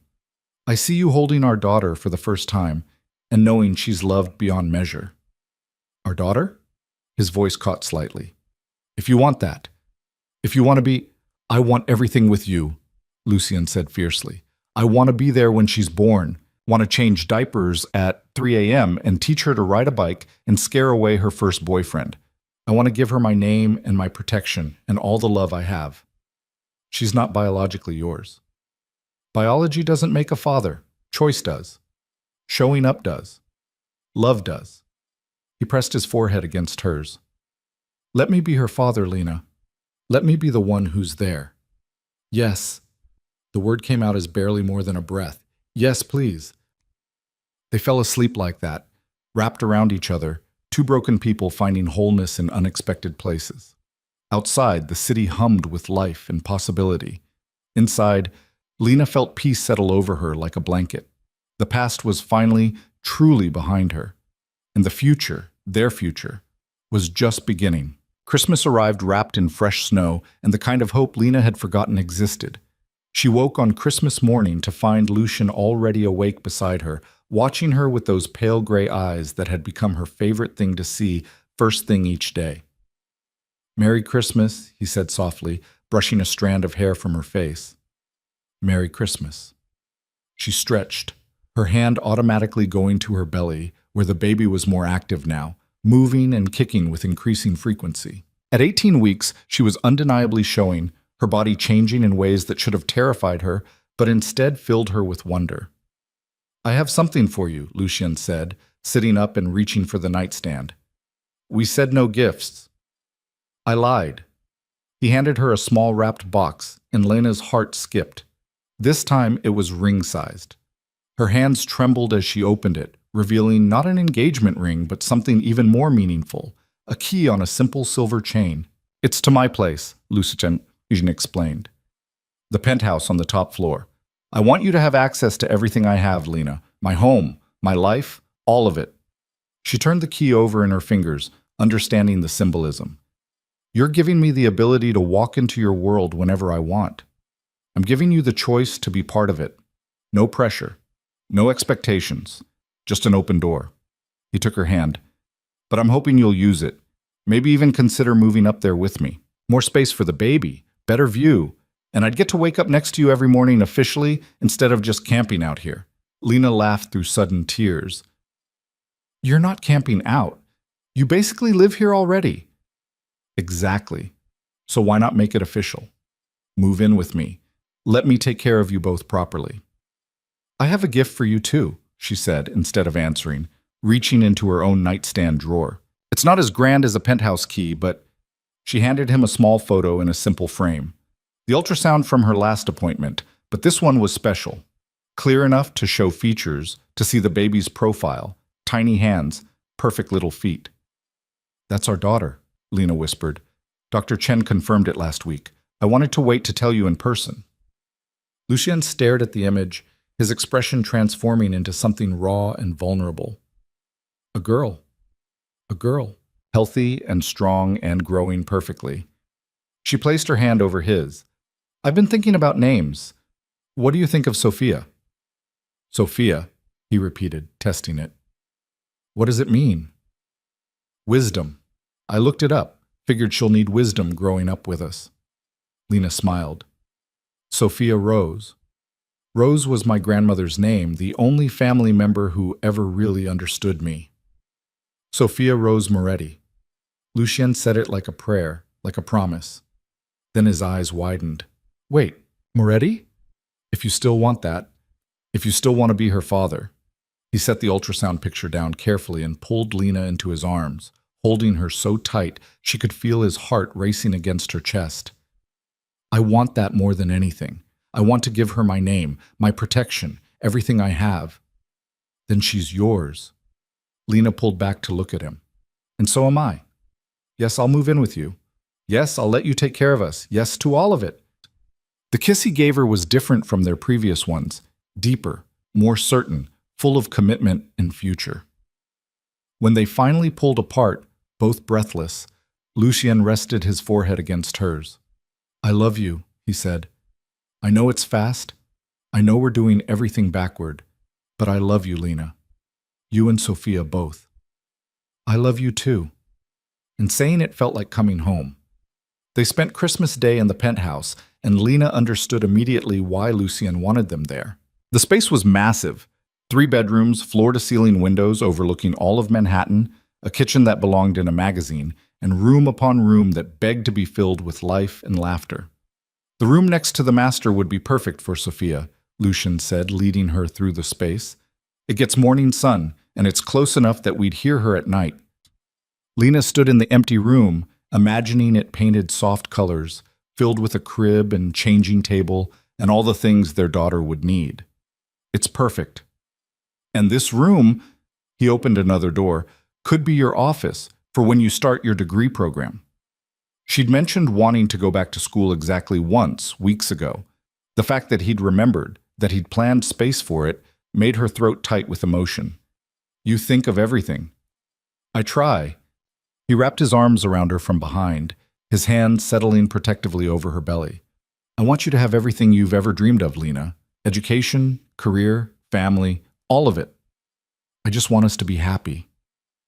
"Then we will be. I'll make sure of it." They moved her things the following week, though there wasn't much to move. Her few possessions looked even more lost in the penthouse than they had in the Tribeca apartment. But Lucian filled the gaps, taking her shopping for furniture and clothes and all the things she'd never been able to afford. "This is too much," Lena protested as he added another dress to their growing pile. "It's not nearly enough." He held up a soft cashmere sweater in deep green. "This would look beautiful on you, and it's comfortable for pregnancy." "Lucien, let me do this, please." His eyes were serious. "I have more money than I know what to do with, Lena. Let me spend it on you, on our daughter. Let me give you the life you deserve." She wanted to argue, wanted to maintain some independence, some sense that she wasn't just being kept. But the truth was simpler and more complicated than that. He wasn't trying to control her with money. He was trying to show love the only way he knew how, through providing, protecting, ensuring she never struggled again. "Okay," she said softly, "but I get to pick out your clothes next time. You need more casual wear. Not everything needs to be a $1,000 suit." His laugh was warm. "Deal." They settled into a rhythm that felt both new and ancient, like they'd been doing this dance forever. Lucien worked from home more often, his office in the penthouse becoming mission control for his various businesses. Lena enrolled in online classes, starting the education degree she'd always wanted. They cooked together, cleaned together, existed in each other's space with surprising ease. "Tell me about your day," became their evening ritual, curled up on the massive couch overlooking the city. "Boring corporate stuff mostly," Lucien would say. "Negotiated a new contract for the security firm. Had to convince a client that threatening his ex-wife's new boyfriend was not, in fact, a good use of my services." "Did you convince him?" "Eventually. After I showed him the photos of the boyfriend volunteering at a children's hospital and coaching Little League. Hard to justify intimidating someone who's genuinely good." "What did you do instead?" "Suggested therapy and helped him find a good lawyer for the divorce settlement. Sometimes the best conflict resolution is preventing the conflict entirely." Lena loved these glimpses into his world, the way he navigated complicated moral waters with surprising integrity. He wasn't perfect, would never claim to be, but he tried to be good. That mattered more than she'd expected. January brought bitter cold and Lena's 20-week anatomy scan. Lucien took the day off work, something he rarely did, and sat holding her hand in Dr. Chen's office while the ultrasound wand moved across her swelling belly. "Everything looks perfect," Dr. Chen announced, pointing to various parts of the screen. "Strong heartbeat, all organs developing normally, good amniotic fluid levels. Sophia is thriving." "Can we hear the heartbeat?" Lucien asked, his voice rough with emotion. "Doctor." Chen adjusted the machine, and suddenly the room filled with the rapid swoosh, swoosh, swoosh of their daughter's heart. Lena watched Lucian's face transform, saw tears gather in his eyes even as he smiled. "That's her," he whispered. "That's our girl." "That's our girl," Lena agreed. They left the appointment with new ultrasound photos and a DVD of the whole scan. That night, Lucien watched it 3 times, pausing on frames where Sophia's face was clearest, studying every detail like he was memorizing her. "I can't wait to meet her," he said as they lay in bed, his hand resting on Lena's belly where the baby kicked and rolled.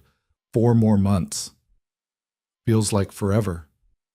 Feels like not enough time, Lena's voice caught. "I'm terrified, Lucien. What if I'm a terrible mother? What if I don't know what to do?" "Then we'll figure it out together. You think I have any idea how to be a father?" He shifted to face her fully. "We're both going to make mistakes, but we'll make them together. And we'll love her through all of it. That's what matters. Promise me something. Anything. Promise me you'll always be honest with me, even when it's hard, even when the truth is ugly." She thought of Adrian, of all his lies and half-truths. "I can handle anything except being lied to." Lucian's expression went serious. "I promise. Complete honesty always. But you have to promise me the same thing." "I do?" "Then ask me now.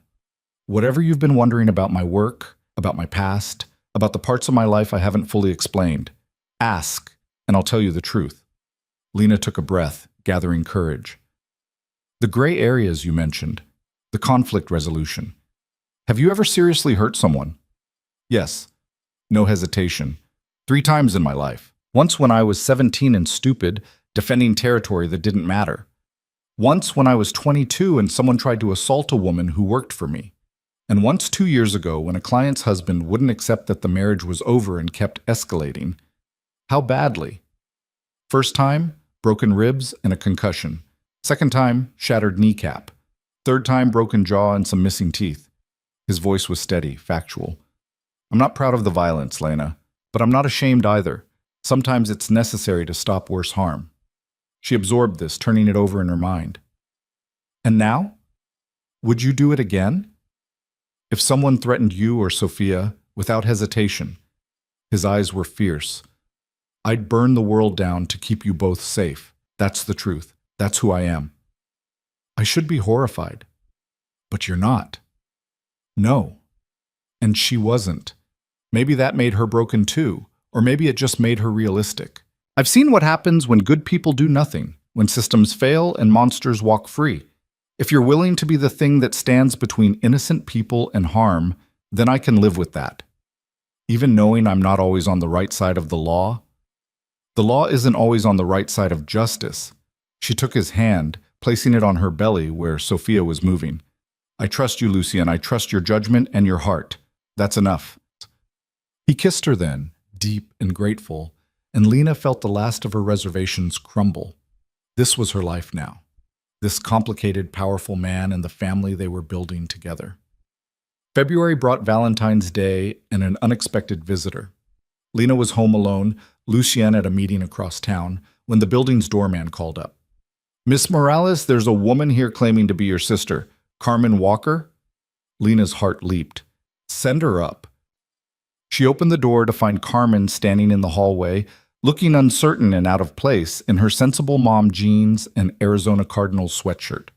Her older sister had the same dark hair and eyes, but where Lena was fine-boned and delicate, Carmen was sturdy and practical. Lena. Carmen's eyes went immediately to Lena's pregnant belly, now impossible to hide at 24 weeks. Oh my goodness, look at you. Hi, Carmen. Lena stepped back, letting her sister into the penthouse. What are you doing here? I was in New York for a conference. Educational administration stuff. Thought I'd surprise you. Carmen's eyes swept the space, widening. This is where you live? With my boyfriend, yes. Boyfriend, right. Carmen set down her bag, her expression carefully neutral. Mom said you'd moved on fast. Found some rich guy to take care of you. Lena bristled. Is that what she said? Her words were less kind, actually, but I told her to mind her own business. Carmen moved closer, her voice softening. I'm sorry, Lena, for not being there when Adrian left, for letting Mom's judgment keep me from reaching out. You're here now. I am, and I want to meet this man who has my little sister living in a penthouse. Carmen's smile was tentative. If that's okay. He's at a meeting, but he'll be back soon. Lena gestured to the couch. Want some tea? I can't have coffee anymore, but I've become a tea expert. They sat in the living room, and Lena watched her sister's eyes catalog everything. The expensive furniture, the art on the walls, the view of Manhattan spreading out below them. This is really your life now, Carmen said quietly. It's so different from being broke and struggling. Yes, it is. I was going to say different from what we grew up with. But yeah, that too. Carmen accepted the tea Lena handed her. Tell me about him. This Lucien. Lena found herself talking, really talking, for the first time in years with her sister. She explained how they met, how he'd helped her, how slowly and carefully they'd built trust and then love. She didn't mention the gray areas of his work, but she didn't hide that he was powerful either. He sounds intense, Carmen said when Lena finally paused. He is, but he's also kind, patient. He sees me, Carmen, really sees me, not just as someone to take care of or fix, but as a partner. And the baby? He's really going to raise her as his own? Her name is Sophia Rose, and yes, he wants to be her father in every way that matters. Lena's hand went to her belly. Adrian signed away his rights. Lucien's going to legally adopt her once she's born. Carmen was quiet for a long moment. I judged you when Mom told me you were pregnant and living with some new guy. I thought you were being reckless, desperate. I was desperate. That's how this started. But it's not how it is now. I can see that. The way you talk about him. You love him. I do. More than I thought I could love anyone after Adrian. The elevator chimed and Lucien stepped into the penthouse, stopping short when he saw they had a visitor. His eyes went immediately to Lena, checking that she was okay, before turning to Carmen with polite curiosity. "You must be Carmen," he said, moving forward with his hand extended. "I'm Lucien Moretti." Carmen stood, shaking his hand. Lena watched her sister take in Lucien's height, his expensive suit, the aura of controlled power he radiated even in casual greeting. "Nice to meet you," Carmen said. "I was just in town and thought I'd surprise my sister." "I'm glad you did. Family's important." Lucien settled onto the couch beside Lena, his hand immediately finding hers. "How long are you in New York?" "Just until tomorrow. Conference ends tonight." "Then you'll stay for dinner. I insist."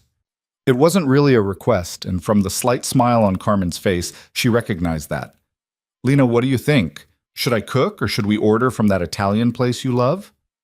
"You cook," Lena said. "Show off a little." His laugh was warm. "Trying to impress your family already. You don't need to try. You just need to be yourself."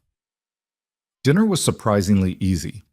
Lucien made pasta from scratch, moving around the kitchen with practiced ease, while Carmen helped Lena set the table.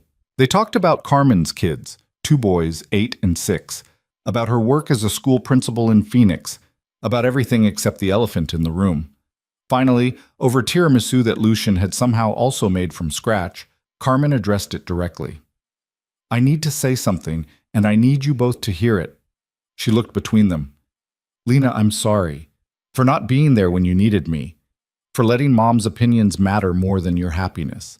You deserved better from me." "Carmen, let me finish." Her sister's voice was firm. "And Lucien, thank you for taking care of my sister when her own family didn't. For giving her and Sophia a safe place to land. I don't know you well, but I can see you love her. That's enough for me." Lucien's expression softened. "All I want is to make her happy. And to give Sophia the kind of childhood where she never doubts she's loved." "Then we're on the same page," Carmen raised her wine glass. "To new beginnings and chosen family." They clinked glasses, Lena's sparkling water meeting the other's wine, and something tight in Lena's chest finally loosened. She had her sister back. Not perfectly, not completely, but enough. After Carmen left the next morning with promises to visit after the baby came, Lena found herself crying in Lucien's arms for no reason she could articulate.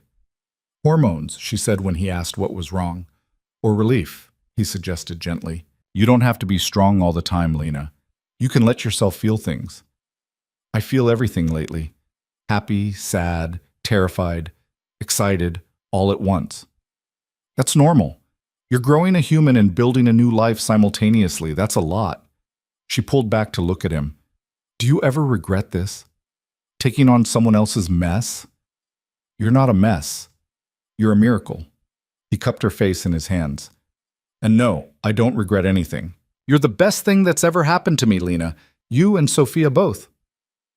March arrived with unexpected warmth in Lena's baby shower, organized by Dr. Chen and attended by the few friends she'd managed to make, neighbors from the building, women from her online classes, Carmen, who flew in from Phoenix. Lucien stayed scarce during the actual shower, claiming it was women's territory, but Lena knew he was working behind the scenes. The catering was too perfect, the decorations too elegant, the gifts too generous to be anything but his careful orchestration.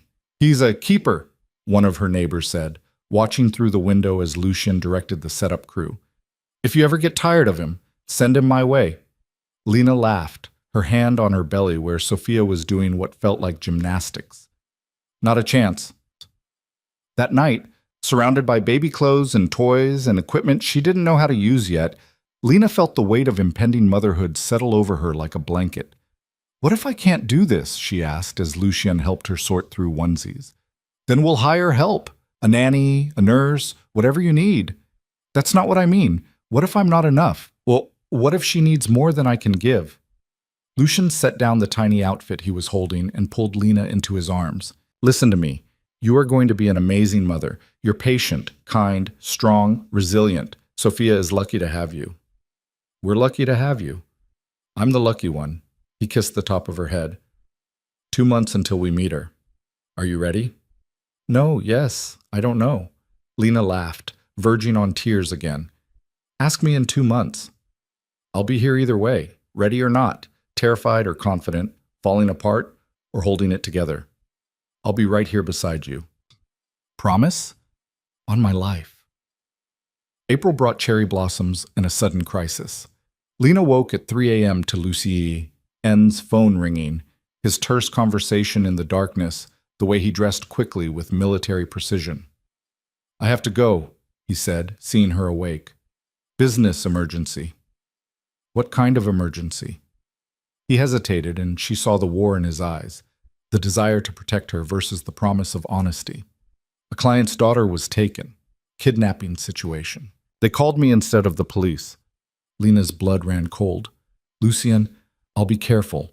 I have people, resources. We'll get her back. He kissed Lena quickly, fiercely. I'll call you as soon as I can. Don't worry.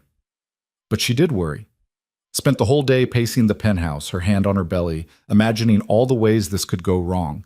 This was the other side of Lucien's world, the dangerous side she'd agreed to accept, but hadn't fully understood until now. He called at noon. We have her. She's safe. And you? I'm fine. Couple bruises, nothing serious, a pause. I'm sorry I scared you. Just come home. On my way. He arrived an hour later, and Lena saw immediately that nothing serious was relative. His knuckles were split and swollen, a bruise darkening along his jaw, and he moved carefully like his ribs hurt. Lucien. The girl is safe with her family. The men who took her are in police custody. It's over. He let her lead him to the couch, sinking down with a barely suppressed wince. I kept my promise. I was careful. This is careful. She gestured to his injuries. Compared to what it could have been, yes. He caught her hand, pressing it to his chest where his heart beat strong and steady. I'm okay, Lena. I promise. She wanted to be angry, wanted to yell at him for risking himself, for leaving her alone and terrified. But looking at him now, exhausted and battered but satisfied that he'd saved someone, she understood. This was who he was. The man who stood between monsters and their victims, who got his hands dirty so others could stay clean. Don't ever lie to me about how dangerous something is, she said finally. If I'm going to be part of your life, I need to know the truth, all of it. Deal. But you have to do the same. No hiding when you're scared or upset or having second thoughts. I'm not having second thoughts. But you're scared. Terrified, she admitted, of losing you, of Sophia growing up without a father, of this whole life we're building falling apart. Lucien pulled her carefully onto his lap, mindful of her belly. It won't fall apart. I won't let it. Yes, my work is dangerous sometimes, but I'm careful, I'm smart, and I always come home. Always. You can't promise that. Watch me. His voice was steel wrapped in velvet. I have too much to live for now. You, Sophia, the future we're building. I'm not leaving you, Lena. Not for anything. She wanted to believe him, chose to believe him, because the alternative, living in constant fear, was no way to live at all. That night she helped him shower, carefully washing dried blood from his knuckles, pressing ice to his bruised ribs. And when they finally lay in bed, exhausted and sore and relieved, Sophia kicked hard enough that Lucien felt it through Lena's belly. She's strong, he said, wonder in his voice. She's a fighter, like her father. And her mother. He pressed a kiss to Lena's shoulder. Thank you for not running, for staying even when it got scary. Where else would I go? You're my home now, you and Sophia both. Then let's make it official. Lucien shifted, reaching for his nightstand drawer. I was going to wait, do this properly with dinner and romance and all the things you deserve, but I can't wait anymore. He pulled out a small velvet box, and Lena's heart stopped. Marry me, he said, opening it to reveal a stunning ring, a sapphire surrounded by diamonds, elegant and unique and perfect. Not because you need my protection or my money, not because you're pregnant, but because I love you and I want to spend the rest of my life proving it. Marry me, Lena. She looked at the ring, at his battered face, at the absolute certainty in his eyes, and she thought about everything they'd been through, all the ways he'd shown up for her, the future they were already building together. Yes, she whispered. Yes, I'll marry you. The ring slid onto her finger like it was made for her, and when Lucien kissed her, Lena tasted salt, His tears or hers, she wasn't sure. Maybe both. They were really doing this. Building a family, making a life, choosing each other every single day. And despite everything, despite the danger and the complications and the unconventional way they'd found each other, Lena had never been more certain of anything in her life. The engagement ring caught the morning light as Lena made coffee, sending small rainbows dancing across the kitchen walls. 2 weeks had passed since Lucien proposed, and she still found herself staring at it in wonder, turning her hand this way and that to watch the sapphire gleam. "You're going to wear it out from looking at it so much," Lucien said from the doorway, already dressed for the day in charcoal slacks and a crisp white shirt. "It's beautiful, I can't help it." She handed him his coffee, accepting his kiss in return. "What's on your schedule today?" "Meeting with the lawyers about the adoption paperwork. Want to make sure everything's ready for when Sophia arrives." His hand settled on her belly, now round and prominent at 36 weeks. "How are you feeling?" "Heavy, tired, ready for her to be here." Lena leaned into him. "Dr. Chen says any day now. She could come early." "Then I'm clearing my schedule for the next month. Nothing matters more than being here when she arrives." "Lucien, you can't just stop working. Watch me." His voice was firm but gentle. "I've spent years building businesses that run themselves. Time to let them prove it. You and Sophia are my priority now." They'd had this conversation multiple times over the past few weeks, but Lena still marveled at how easily he restructured his entire life around their growing family. Most men she knew barely took a few days off when their children were born. Lucien was planning to be present for everything. The morning passed quietly. Lena worked on final assignments for her spring semester classes, while Lucien handled phone calls and video conferences from his home office. They'd fallen into this rhythm effortlessly, separate but together, independent but connected. Around noon, Lena felt the first twinge. Not painful, just a tightening across her belly that made her pause. She waited, counting, but it didn't come again right away. Braxton Hicks, probably.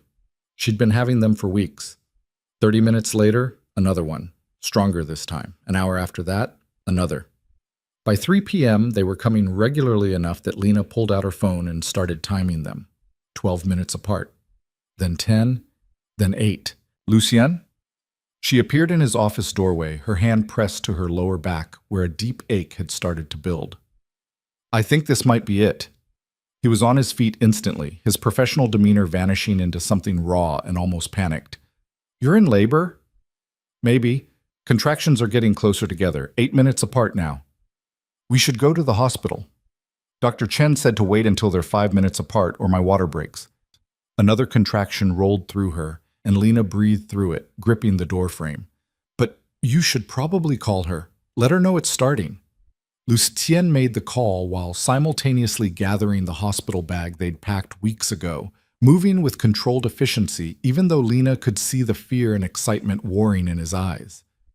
"Doctor, Chen says to keep timing them and call back when they're 5 minutes apart, or if anything changes," he reported, setting the bag by the door. "What do you need? Water? Food? Should you be sitting down?" "I need you to breathe," Lena said, even as another contraction made her own breathing shallow. "And maybe walk with me. Movement is supposed to help." They walked circuits around the penthouse, Lucien's arm steady around her waist, his phone in his other hand timing each contraction with military precision. 7 minutes, 6 minutes, 5.5. "This is really happening," Lena said during a break between contractions. "We're going to meet her soon." "Are you scared?" "Terrified. You?" "More than I've ever been in my life." His laugh was shaky. "I've faced down armed men without breaking a sweat. But this is terrifying." 5 minutes, 4.5. 4. "Time to go," Lucien said, and there was no arguing with the authority in his voice. The drive to the hospital was surreal. Manhattan traffic parted around the car like Lucien had called in favors, which he probably had. Lena focused on breathing through contractions that were coming faster now, harder, each one cresting like a wave that threatened to pull her under. "You're doing great," Lucien kept saying, his hand never leaving hers. "So strong, so brave, we're almost there." Dr. Chen met them in the maternity ward, already scrubbed and ready. "How are we doing, Lena?" "Contractions every 3 minutes. They hurt." An understatement. The pain was becoming all-consuming, blotting out everything except the need to breathe, to survive, to get through this. The examination confirmed what Lena already knew. She was in active labor, already 6 centimeters dilated. Things were moving fast. "Looks like Sophia's eager to meet you, doctor," Chen said with a warm smile. "Let's get you settled in a delivery room." The next hours blurred together in a haze of pain and pressure and Lucien's steady presence. He never left her side, holding her hand through contractions, letting her squeeze until his fingers turned white, wiping sweat from her forehead with cool cloths. "I can't do this," Lena gasped during a particularly brutal contraction. "It's too much." "You can. You are." He pressed his forehead to hers, his voice low and fierce. "You're the strongest person I know. You've survived so much worse than this. You can do this. Promise you won't leave?" "I'm not going anywhere. Not now, not ever." Somewhere around hour 8, when Lena was sure she couldn't take another moment, Dr. Chen's voice cut through the fog. "You're fully dilated. Time to push." What followed was the hardest work of Lena's life. Every push felt impossible, every breath of victory. But Lucien was there, counting her through each one, telling her how amazing she was, how close they were to meeting their daughter. "I can see her head," Dr. Chen announced. "One more big push, Lena. You can do this." Lena gathered every ounce of strength she had left and pushed with everything in her. The world narrowed to this single moment, this singular purpose, bringing her daughter safely into the world. And then, suddenly, relief. Release. The sound of crying filling the room. "She's here," Dr. Chen said, lifting a tiny, squirming baby into view. Sophia rose. "Meet your parents." Lena watched through tears as they cleaned and wrapped their daughter, this perfect little person who'd been growing inside her for 9 months. When Dr. Chen placed Sophia on her chest, skin to skin, Lena felt her heart break open in ways she hadn't known were possible. "Hi, baby girl," she whispered. "We've been waiting for you." Sophia had a cap of dark hair, Lena's nose, and lungs that proclaimed her displeasure at being born with impressive volume. She was perfect. Absolutely, impossibly perfect. "Can I hold her?" Lucien's voice was rough with emotion. Lena looked up to see tears streaming down his face unashamedly. She'd seen this man face down danger without flinching, but the sight of his daughter had completely undone him. "Of course, doctor." Chen helped transfer Sophia to Lucien's arms, showing him how to support her head. Lena watched Lucien hold their daughter for the first time and saw something transform in him. The hardness that usually lived around his eyes softened. The controlled power that defined him gentled into something tender and protective. "Hello, Sophia," he said softly. "I'm your daddy. I've been waiting so long to meet you." Sophia stopped crying at the sound of his voice, her tiny face scrunching as she tried to focus on him. One miniature hand wrapped around his finger, and Lucien made a sound somewhere between a laugh and a sob. "She's so small."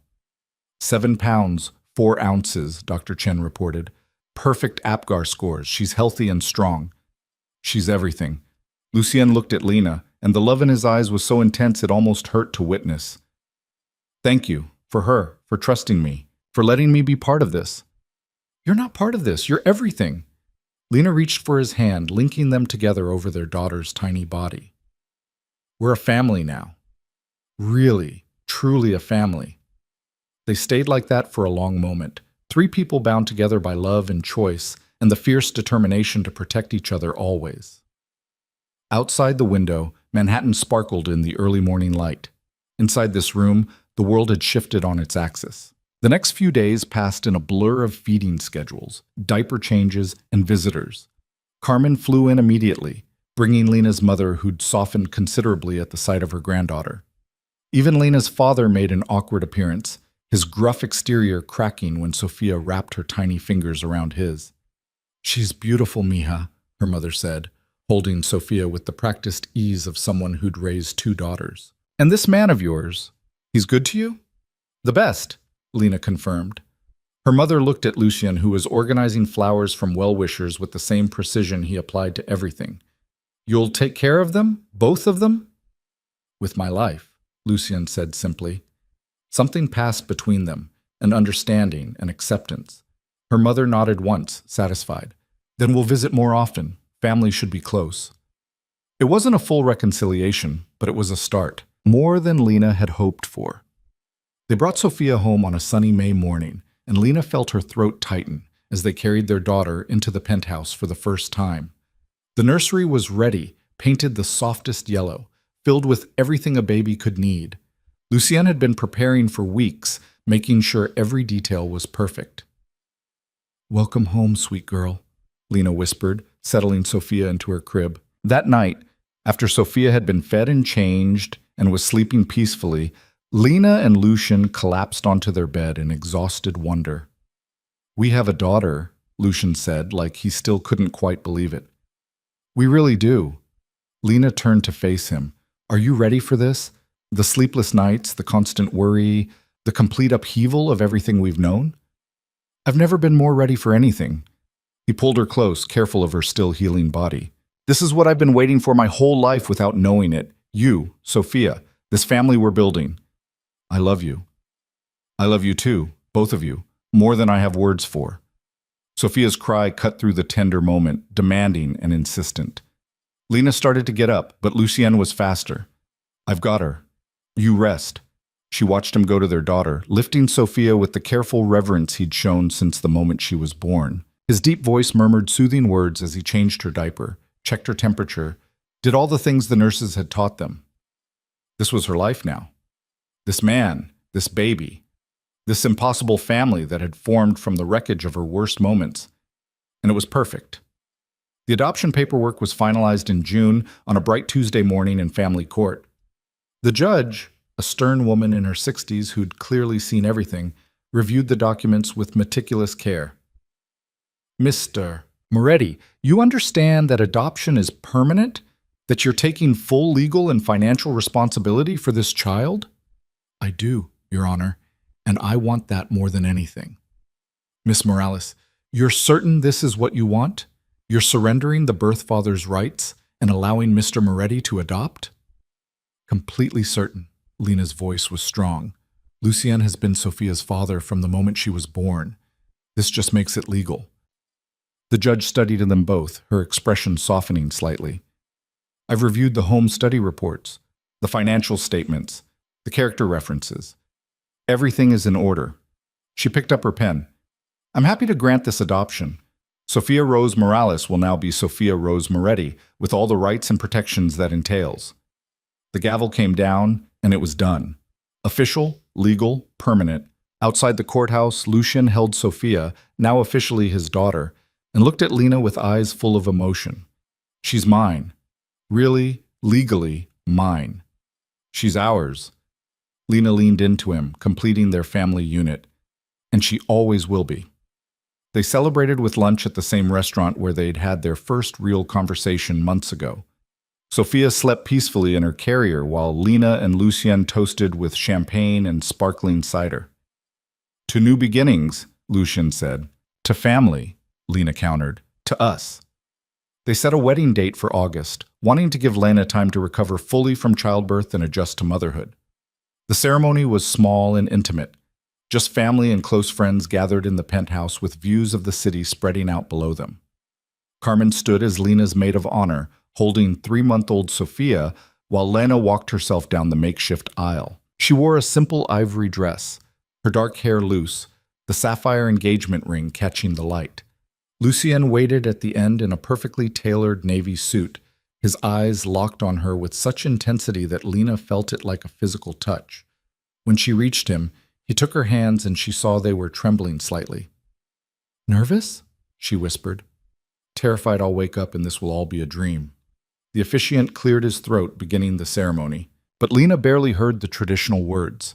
She was too focused on Lucien, on the vows they were about to make, on the reality of everything they'd built together. "Do you, Lucien Moretti, take Lena Morales to be your lawfully wedded wife?"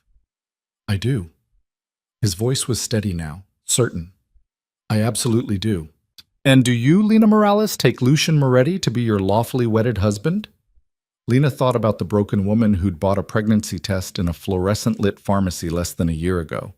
thought about the desperate nights, the fear, the certainty that her life was over. And she thought about everything that had happened since. The way Lucien had seen her when she felt invisible, the way he'd protected her without controlling her, the way he'd chosen to love both her and Sophia with a fierceness that still took her breath away. "I do," she said, her voice ringing clear. "With everything I am, I do." The kiss when it came was sweet and certain and full of promise. Sophia chose that moment to wake up and start fussing, her cries cutting through the romantic moment with perfect comedic timing.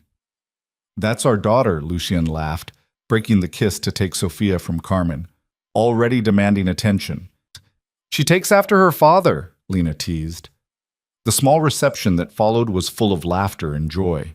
Lena's parents stayed close, her mother helping with Sophia while her father made awkward attempts at conversation with Lucien that gradually grew easier. "You take care of my daughter," he told Lucien gruffly. "Every day of my life," Lucien promised. As the evening wound down and guests began to leave, Lena found herself standing at the window with Sophia in her arms, looking out at the city that had witnessed her lowest moment and her greatest triumph. "What are you thinking?" Lucien asked, coming to stand beside her. "That a year ago I was alone and terrified, and now I have everything I ever wanted." She looked up at him. "How did we get here?" "You were brave enough to accept help. I was lucky enough to find you." He wrapped his arms around both of them.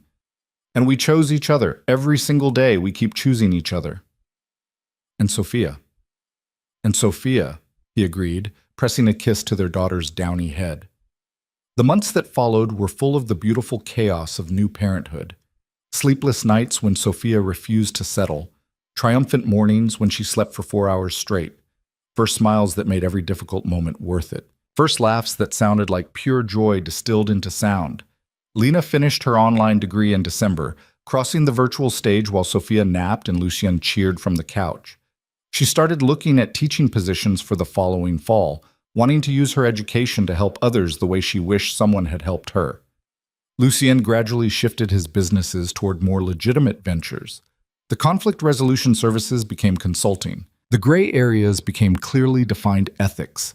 He was still powerful, still dangerous when necessary, but increasingly focused on building rather than fighting.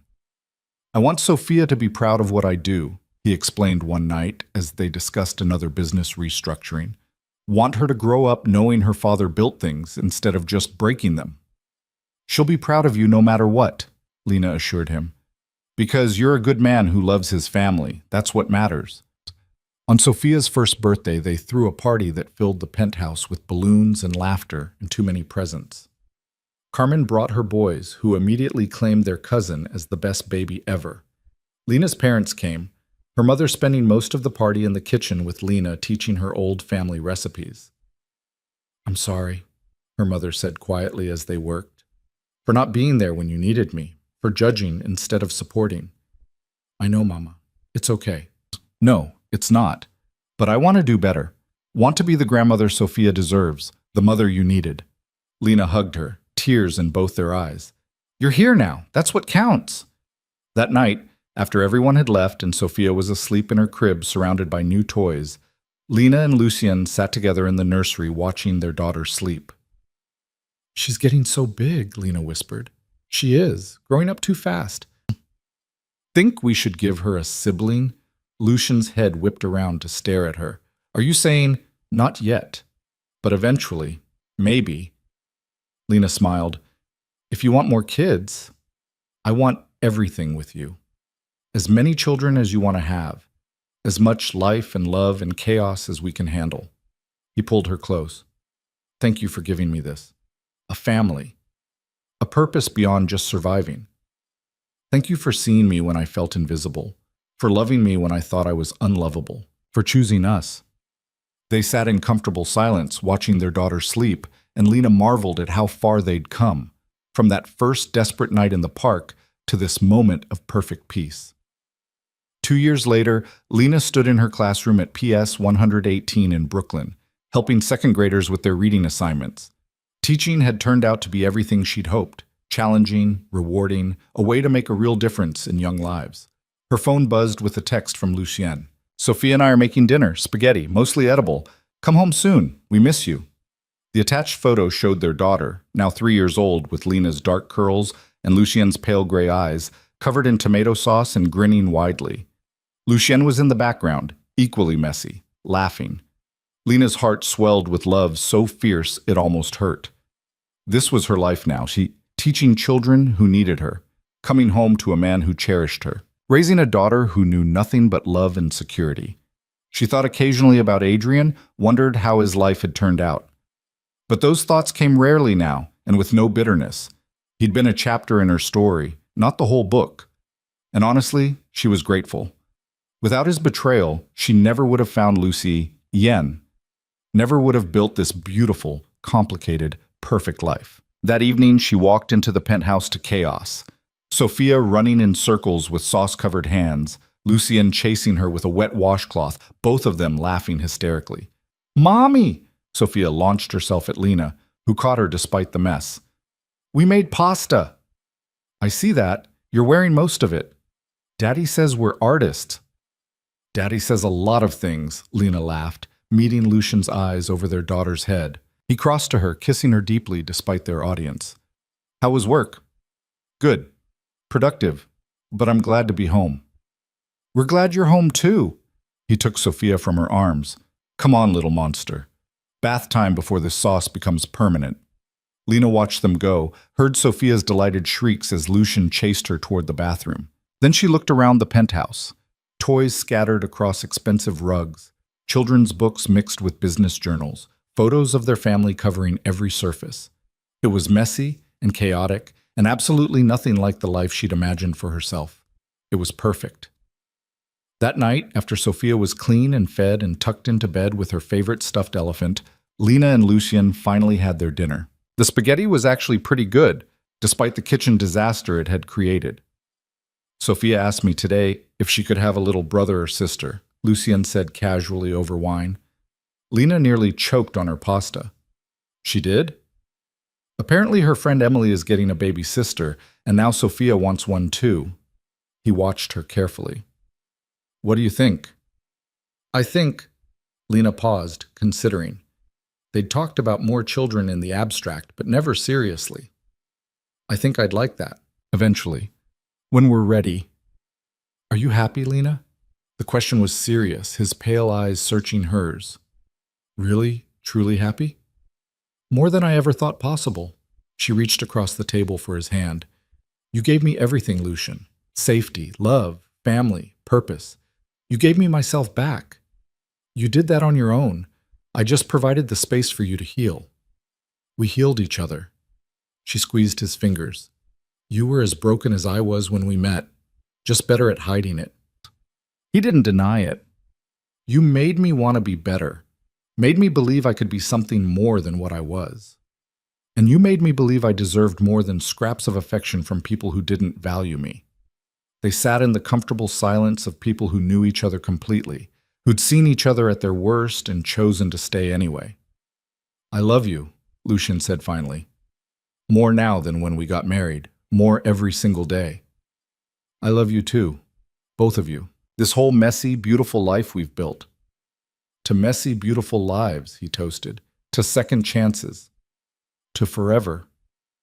They clinked glasses and drank, and in the nursery down the hall, Sophia slept peacefully, secure in the knowledge that she was loved beyond measure by two people who'd found each other in the darkness and built something luminous together.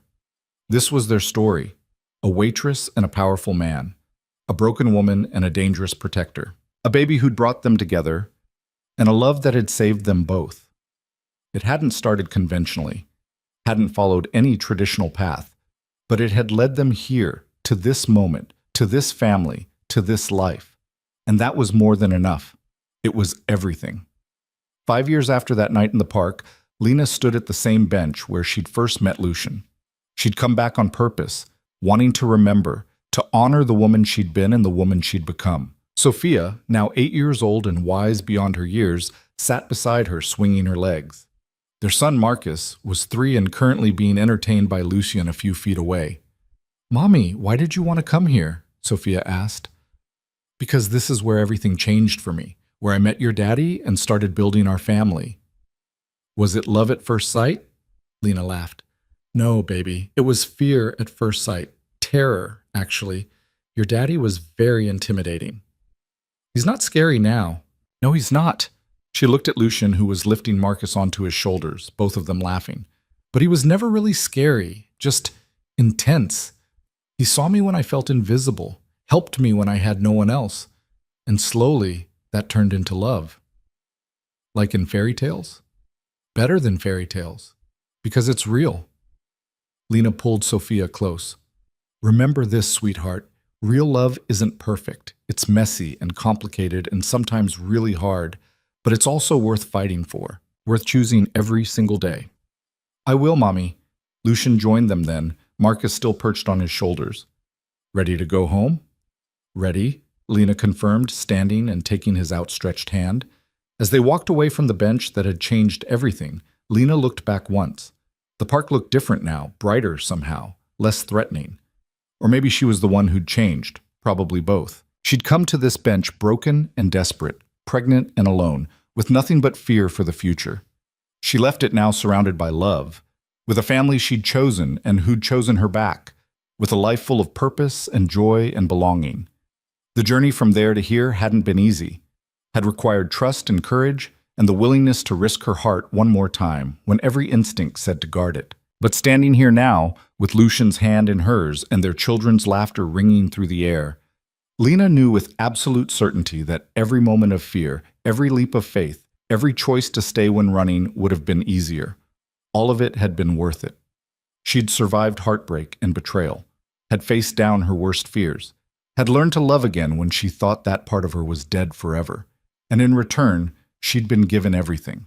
A partner who saw her, children who adored her, a family that chose each other every day, a life that was messy and chaotic and absolutely, perfectly hers. This was her happy ending. Not because a man had rescued her, but because she'd been brave enough to save herself and wise enough to accept help along the way. This was her triumph, her victory, her life. And it was more beautiful than anything she could have imagined,